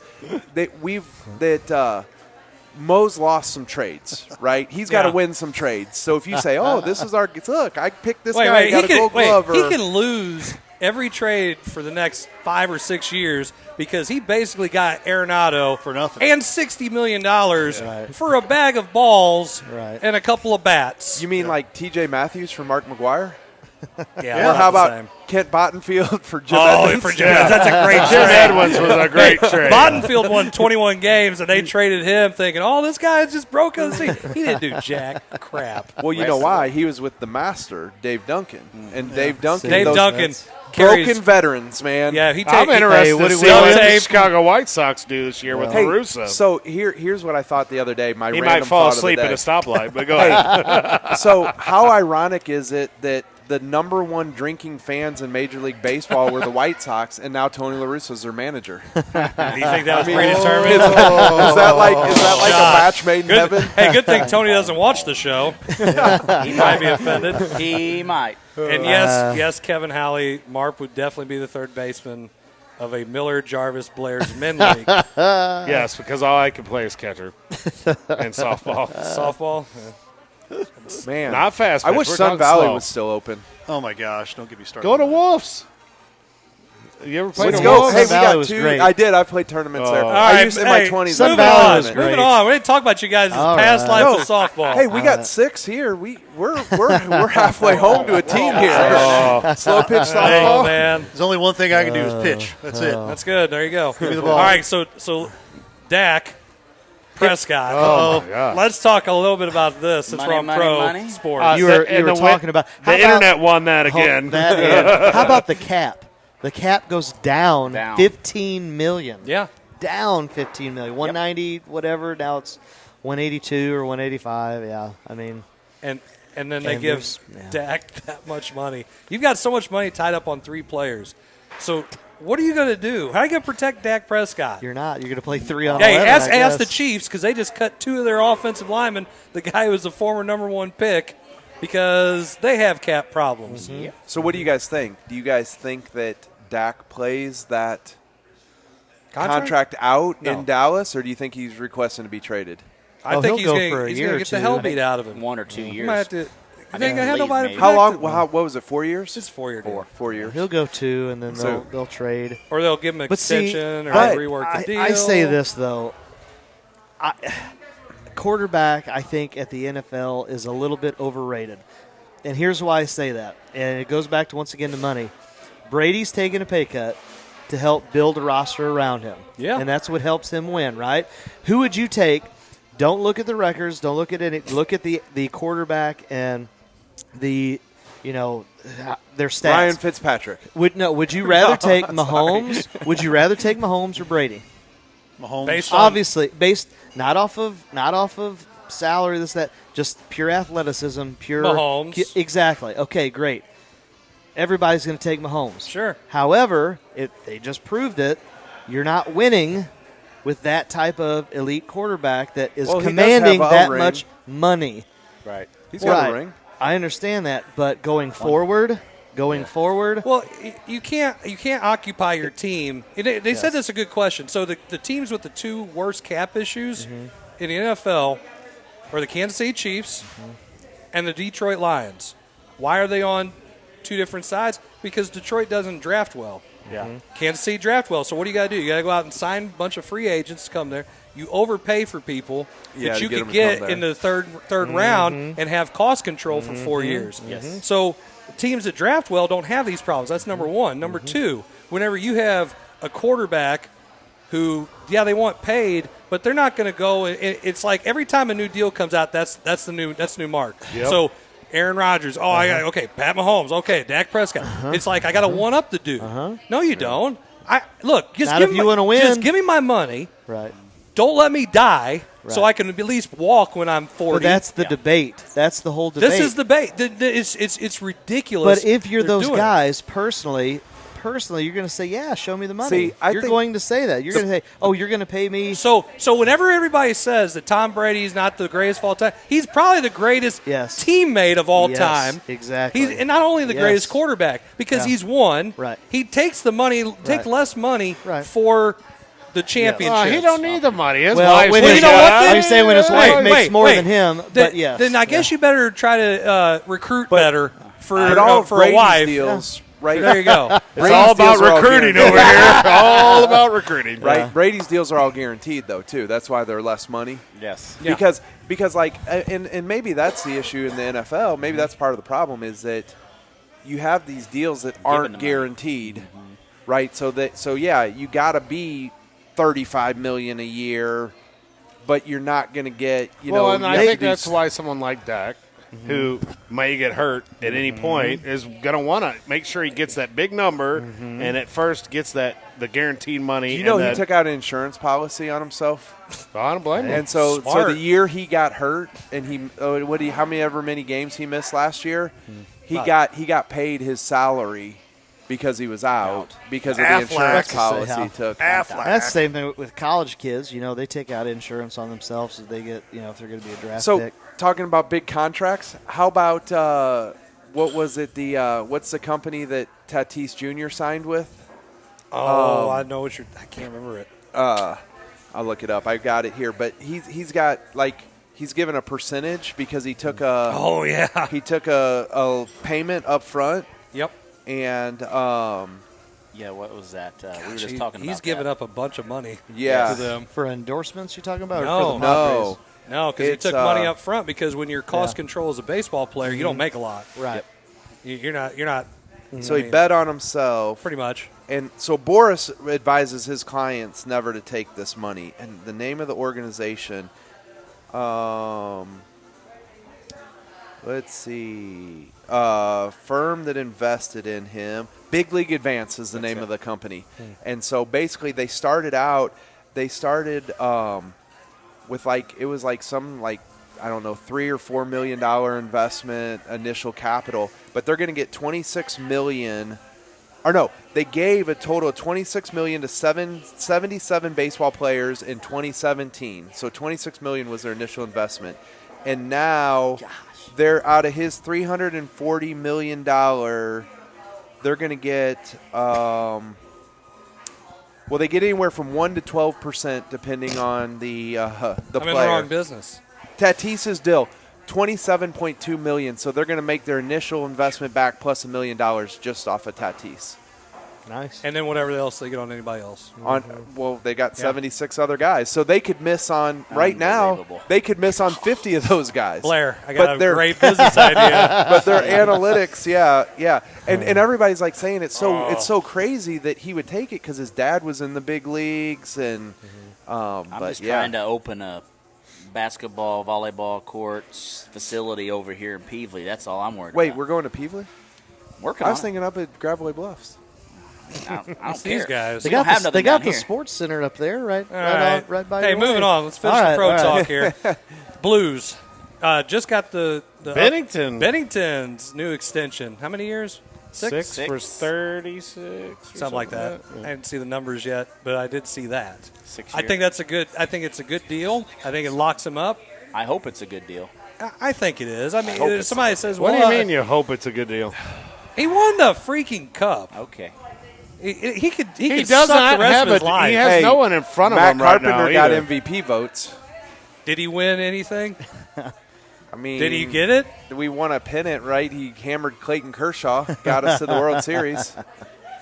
Okay. What have you done for me lately? How many I years think ago that's was that? what Was that Blair's 6 years ago? I think that's what Blair's bringing up is for that. I mean, What do you mean? Bennington? going forward? Bennington? Going forward. Oh, he'll be fine. Right now, they're not very good because they're So was all Jake hurt. Allen. So was Jake Allen Yeah. when the first They've had couple good years. goalies. He was Well, really I good. think what they're finding out this year is how valuable Jake Allen was as a backup, right? Right. Billy Huso is not great. Oh my gosh. At all. At all. At all. But they did just go 4-0-2 on that. Yeah, on I was just Western going to road say they trip. just I went mean, 4-0-2, and he's over They there. are. Wait. Look, what are you talking about? Do you watch hockey? What? They went 4-0-2. On I that like last you guys. road trip. We, what do you mean? we need a Do I segment, watch Ray, hockey? of just these two guys doing impersonations of each other. That would be great. Unbelievable. I think I could do a That'd new be Jarvis great. impersonation. Anyway, let me tell you something. Aside from the fact I don't like overtime losses. Well, so which is what? Ridiculous. Though? Listen, Bennington's not going anywhere, obviously, now.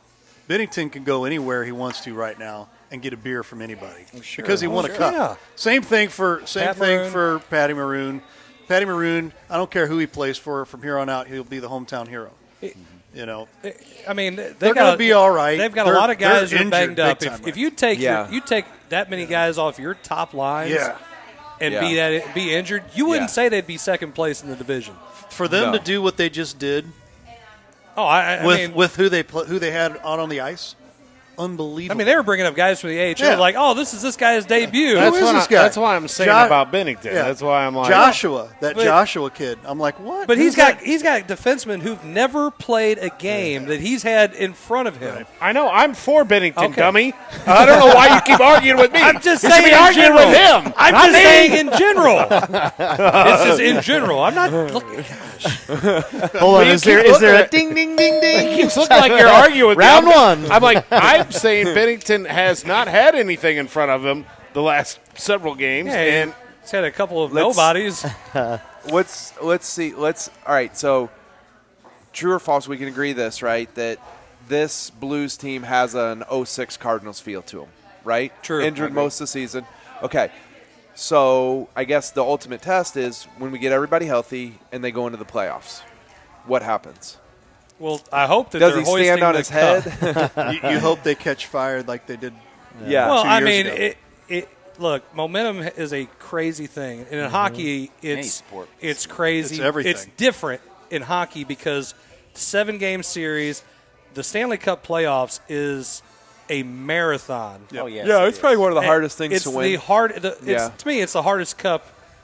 It's the hardest championship in the world to win. I believe it's one of the absolutely best to brutal. watch. Oh, it Yeah. is. Oh, yeah. Hey, I love the fact that playoff ESPN got hockey, Mickey Mouse has everything right now. That's So what he he just said. 35% of the world's entertainment now That's what became he- 40, That's if what he not just more. said last episode. I mean, yeah. unreal, but I very still haven't wise got move. Disney Plus, but anyway. Yeah. Well, you're missing out. So one of the things, what I love about hockey is the grind.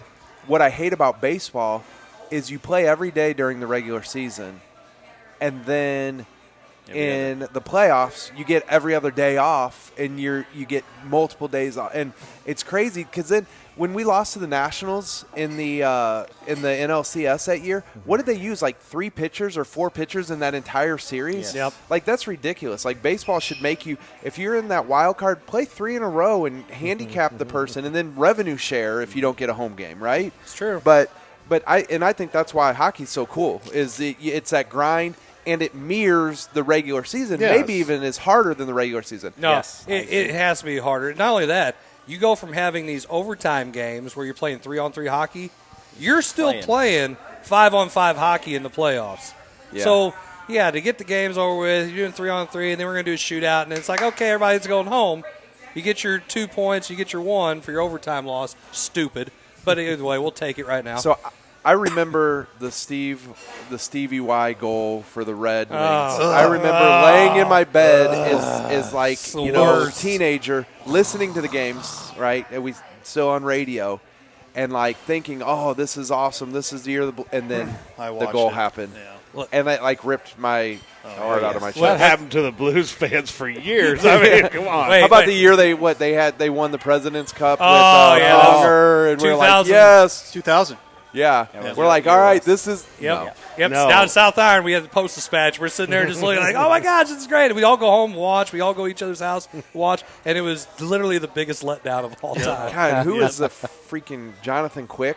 Yeah. He just ripped our heart out of our year. That was his rookie year, I believe, too. If Was I remember it? right. Yep. Man, he got hot. He got hot. I was going to say, though, I mean, the biggest heartbreak for me as a Blues fan, because I loved Wayne Gretzky. Yeah, Oh. And to have him here, Yeah. he still lives in St. Louis. Yep. Yes, he does. And he left because Mike Keenan sucks. Well, that Mike Keenan thing was a. Mike Keenan is a.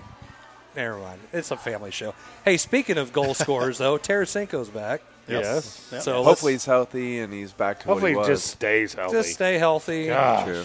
You know, yeah. it's good to see him. And then as we get more guys, I think Schwartz is getting back. Schwartz so, is back on the ice yeah, today. so that's all good. I think you hit Is it nail on the Kyrou head. hurt too still? Or is he Is he back? No, he's not been back. But playing. Or he's not been playing. no, and Back, I think, Parayko, next didn't week. he go Parayko's out? still out. Yep. Yeah, that hurts. They got so many That hurts guys big hurt. time. Bozak's still out. Yep. Schwartz still You've out. got crazy. about your top 3 defensemen. Yeah. Your defensive defensemen out. So then, what do you do from a coaching perspective to help Bennington? What would you guys do? Is there a change in? I don't know hockey well enough. I don't know. Buy I don't know at all. buy I'm a asking bourbon the after hockey- the game. Tough loss. What's the equivalent of Just putting pitch it 5 off people sides. in the paint right. in hockey? Just pitch it off sides. Just keep throwing them off I don't- sides. Yeah. Yeah, but then you get the Icing. face-offs. Icing. Icing. Well, Icing. The funny thing about it was just this past week in that big run that they had on the road was they were able to play Husso a couple times. He actually played pretty well. Yeah. So I think. Oh, yeah, you mean like after Bennington took on the whole Yes, San Jose yes. Sharks Yeah, team? they didn't even play him against San Jose. Well, they Who did that on did? purpose. Did you see what happened? Yeah, A fight broke out. Yeah, so Who? it's a hockey game. Was that Clifford that was Yeah. going Yeah. at like in Yeah. warm-ups? They Yeah. were like, Yeah, they just went at it. and then like So let's get this over now. it was like they dropped the puck and then they just start Listen, the hey, game. there's nothing cooler than watching a goalie fight. Yes. Oh, yeah. You want to talk about That some almost interesting happened that stuff? night. Yeah, that almost I watched the Capitals play the Blues one time. Dad took me to the game. It's back when Peter Bonder played. Yeah. Okay, Peter Bonder. Peter Bonder. And we're at there watching, and we're sitting at the very top just about. And all of a sudden, I mean, there has been some chippy stuff that happened Yeah. apparently a few games before. And start of the second period, they dropped the puck, and everybody fought. Yes. Everybody fought. The goalies fought. Everybody fought. They stopped. I mean, the backup goalies were coming out and like just taking all the equipment and like sweeping up with their sticks. They had to stop everything, figure out who's getting the who? penalties, figure out what we're doing, and then go from there. It was the greatest thing I've ever seen.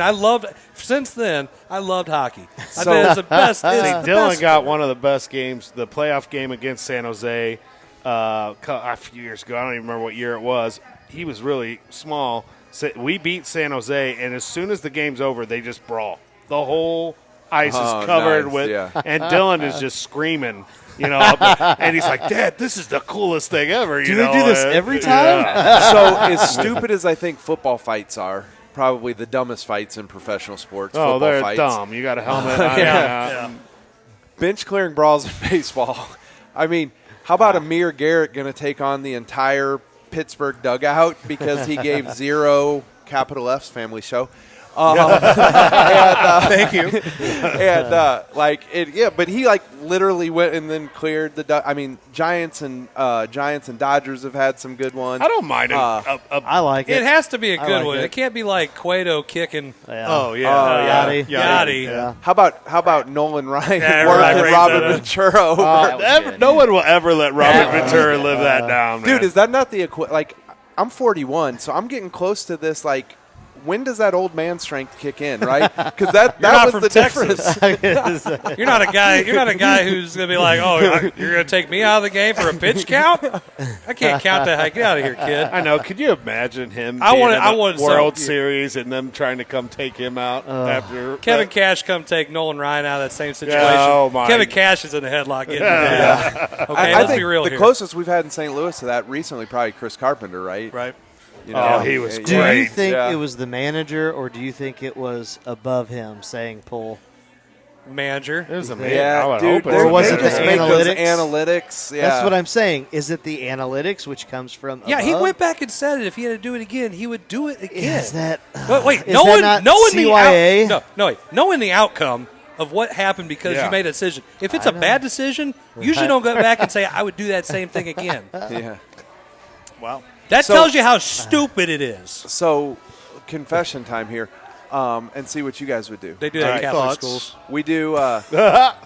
So we use analytics to find out at what point kids become negative in their efficiencies. Like at what. So like if you play for me, I know that between 6 and 8 minutes, you give us positive minutes. Anything over 8, you become negative minutes. All right. So now we're dealing with kids, not professional athletes.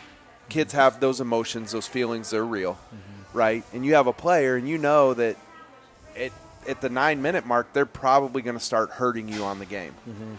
Do you use the analytics and try to keep them between 6 and 8 minutes, or what do you do? I'm gonna give you the Tony La Russa, Dave Duncan answer and say you gotta use the analytics, but you also got to use the eyeball test. Test. It's a feel because deal. if they're hot, you got to leave them on the floor.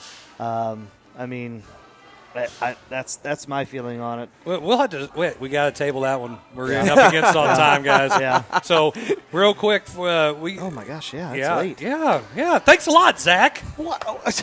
I don't know. Blair talked a lot on that large school conference stuff. It's like, golly, be quiet, dude. Let's go. You can keep the trophy for another week. You're Oh, going no, to we got to anyway. do that. We can't, no. Hold on. This guy, 1 week, I don't want to play trivia. Now he's like, let's do trivia. I made my commercial about you losing, so I kind of have to have well, it. that's what it is. See, all he cares about is beating you. Exactly, yeah. Hey, I hear the music, so I There's know what's music. coming. Hey, thanks for letting me hang out with you guys. Yeah. A lot of stuff. fun, guys. Thanks. Coach Ben Elick from the Lutheran South Lady Lancers. And we're going to step aside for just a quick second. We'll be right back with Cranium Cup Trivia. We'll be right back. You're watching the Coach's Box.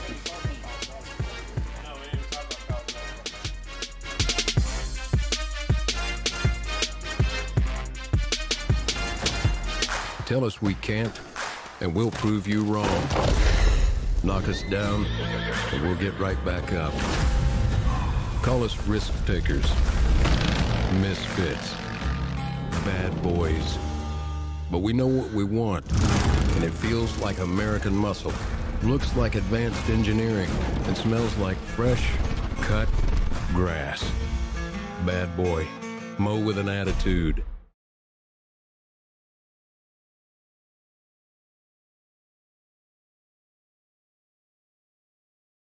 That Rand, I'll say real quick, I really admire what you guys do with this. I think everybody who's ever tuned into one of these, whether it's a Legion game, whether it's a high school baseball game, with basketball, football, whatever it is, I've heard nothing but tremendous feedback about Livestream STL and what you guys do and the quality of production, things like that. I would really encourage anybody who's involved in athletics throughout the county, or really anywhere in the metro area, anybody who's interested in sponsoring activities to get on board and get involved with this. I think it's added a ton to what we do here. It's added a ton to the program.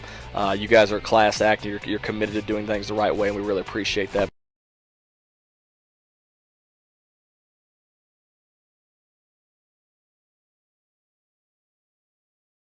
We hope you're enjoying tonight's presentation.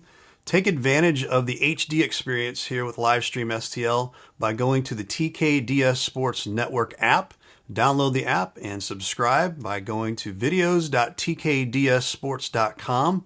That'll get you access onto our TKDS Sports app, Roku, and Fire Stick. And thanks so much for your support of Livestream STL.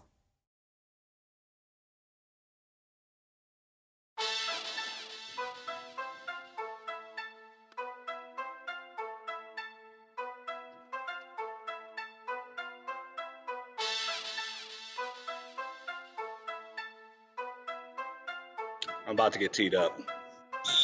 What? I'm talking to them. I'm not talking to you. Are you kidding me?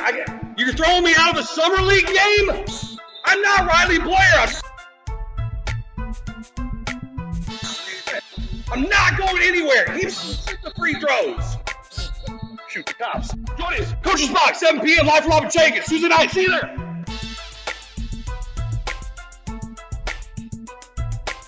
This is Coach Riley Blair from the Herculaneum Black Cats. Hi, this is Coach Jarvis from the Herculaneum Black Cats. Hi, this is Coach Zach McVeigh with the Jefferson Lady Blue Jays. Hi, I'm Chris Miller from St. Pius X High School. And you're watching the Coach's Box. And you are watching the Coach's Box on Livestream STL. On Livestream STL.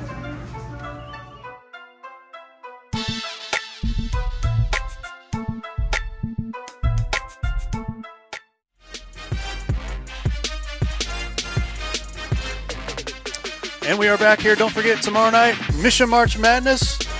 Class 5 quarterfinals between Lutheran South and North County. March 12th. Tomorrow, 5:50, we will be live. I have Coach Lee Richardson and Scott Lotta on the call. So check it out. All the Lutheran South and North County fans. I actually had both fans from both sides checking them out on our sales already. We've already got people that have already bought the game for tomorrow night, so that'll be good. As we roll in here to Cranium Cup Trivia, and pull the music down here real quick. Should we use our new music? I don't know. Oh, See we're if on. I got it. Here it is. Hey, we're on. Good thing I didn't say Oh, you're not on, but you're on now. Let's roll. Here we go. Let's get your microphones on there real quick. I can Everybody's hear you. on there. There you go. Huh? All right. Yeah. Now I can. All right, wait. Okay. Yeah, go ahead. Hold on. Go ahead. No, wait. Hold on. No, do Okay. it. Go.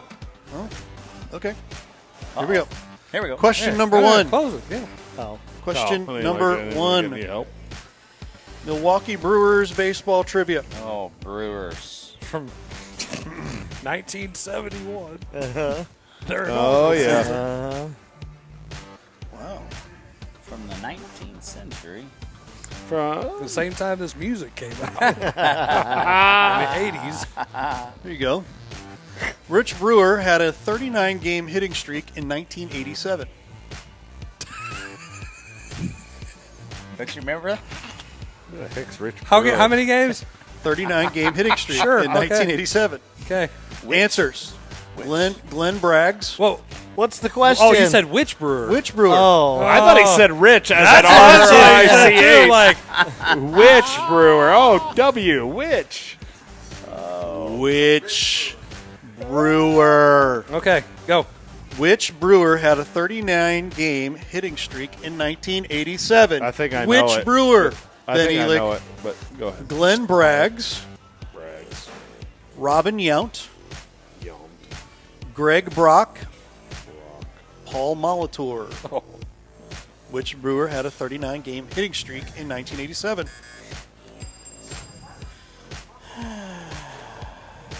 I don't know. Well, this. go through it again. Which A, B, C, D. Brewer? No, just- Braggs, Yount, Oh, that's Brock, Molitor. 85.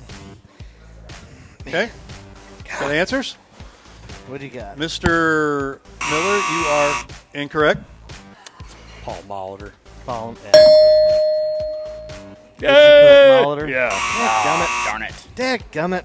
And Yeah, me too. Blair, you're out. So guess who's in the lead? Wow, that don't happen often. Mr. Jason Jarvis. I hope so. I talk smack in my commercials. So. Question number But not on 2. Chris. No. Hockey Yeah, 'cause trivia. I would just say scoreboard. Yeah, that's why I would Hockey say it. trivia. And why not? Let's go with LA Kings trivia. That's a good one. I'm not going to do that to you. Are they a team right now? We could just talk basketball trivia. Figure which one it is. Which Kings player scored 8 points in a single game? Which Kings player scored 8 points in a single game? Answers. Wayne Gretzky. Marcel Dion. Luc Robitaille. Or Bernie Nichols. Which Kings player scored 8 points in a single game? Gretzky, Dion, Gino? Robitaille, Nichols. That's in the 80s, isn't it? He just said ding, ding, ding, ding. I don't know. I'm gonna go on a limb. Answers. It's hard to go without Oh, going. and that's who I was going to go after too, but you are incorrect. Oh, so I'm wrong too. No. What? What? Hold on, He let got me C. look. I want to make sure I got it right. Jarvis, you're wrong too. Yeah, that's. I was gonna. Yeah, either- everybody had C. You hit, And you had got D. Dion. The answer is Bernie Nichols. Wow. Didn't know. I thought it was Robitaille for I thought it sure. was Robitaille. I was Oh. like, that's the one I thought right off the bat. And then here Gretzky, my son of a. Since you all didn't get it, we're going to stay with hockey. And I'm going to go with Detroit Red Wings trivia. Okay. Give Jarvis a chance. Really? So you're saying there's a chance. What do you mean, give me a chance? Staying with hockey. Get one right. Staying with hockey. Well, I didn't answer hockey right. That's why I said it. That's why I said it. It's giving you a chance. You're up right now. Nobody else did either.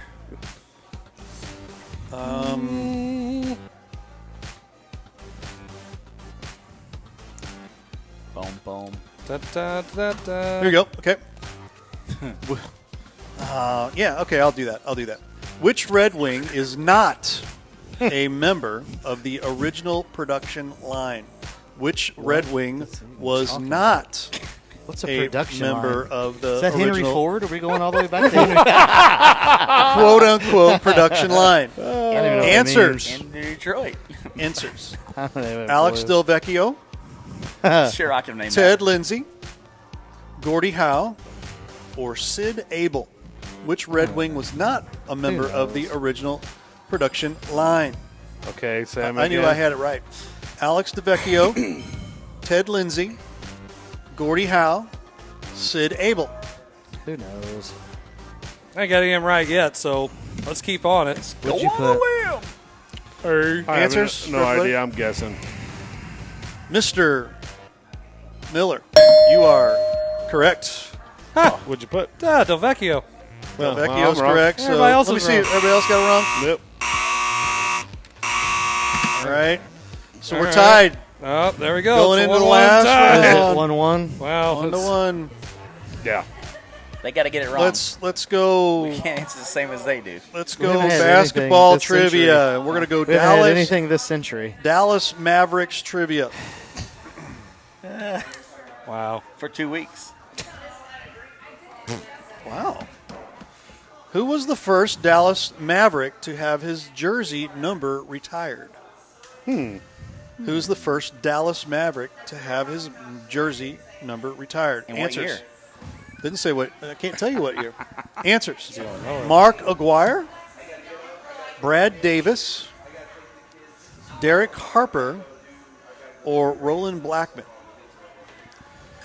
Who was the first Dallas Maverick to have his number retired?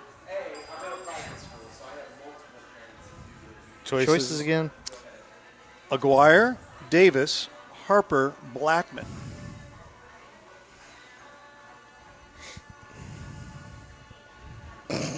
Guessing it. I'm guessing. Oh, this is total guess. I don't know. I don't even know. Mr. Miller, you are incorrect. Well, then Then you're all yeah. Jarvis is the only one that's got different. So if he wins, he wins. And so here we got incorrect, No, incorrect. We're all incorrect. It was Brad Davis. Really? Yeah, Brad I Davis. think that was right. And what year? 1980.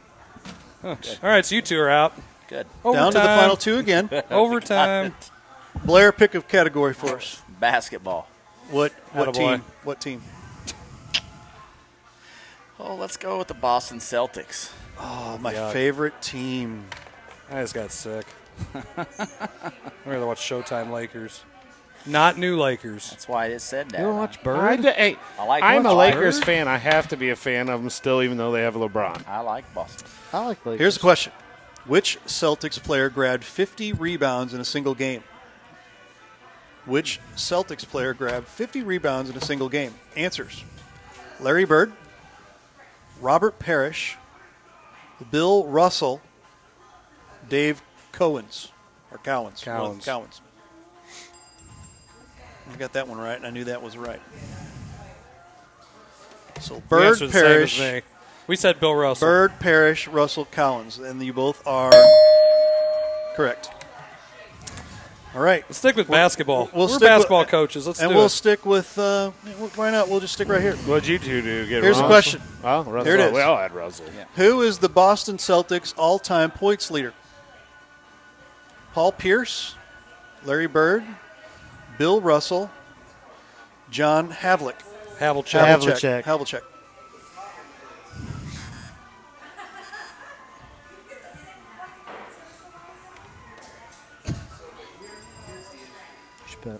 We're out anyway. Both are incorrect.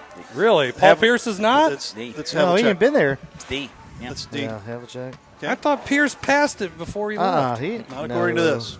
I was going to pick Havlicek, but I didn't. I was like, it's got to be Russell. All right, here's a good one. Stand here.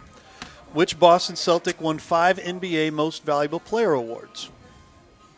5 NBA Most Valuable Player awards from the Boston Celtics. Bill Russell, Dave Cowens, Larry Bird, Bob Cousy. Russell, Cowens, Bird, Cousy. Well, I sucked at that one. Answer. Russell, Collins, Bird, Cousy. Cousy.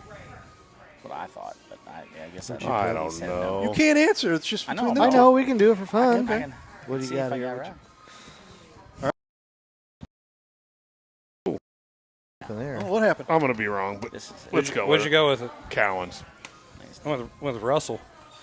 Mr. Miller, you are correct. I just didn't think we'd have that many Russell questions. Well, I didn't think There so you go. either.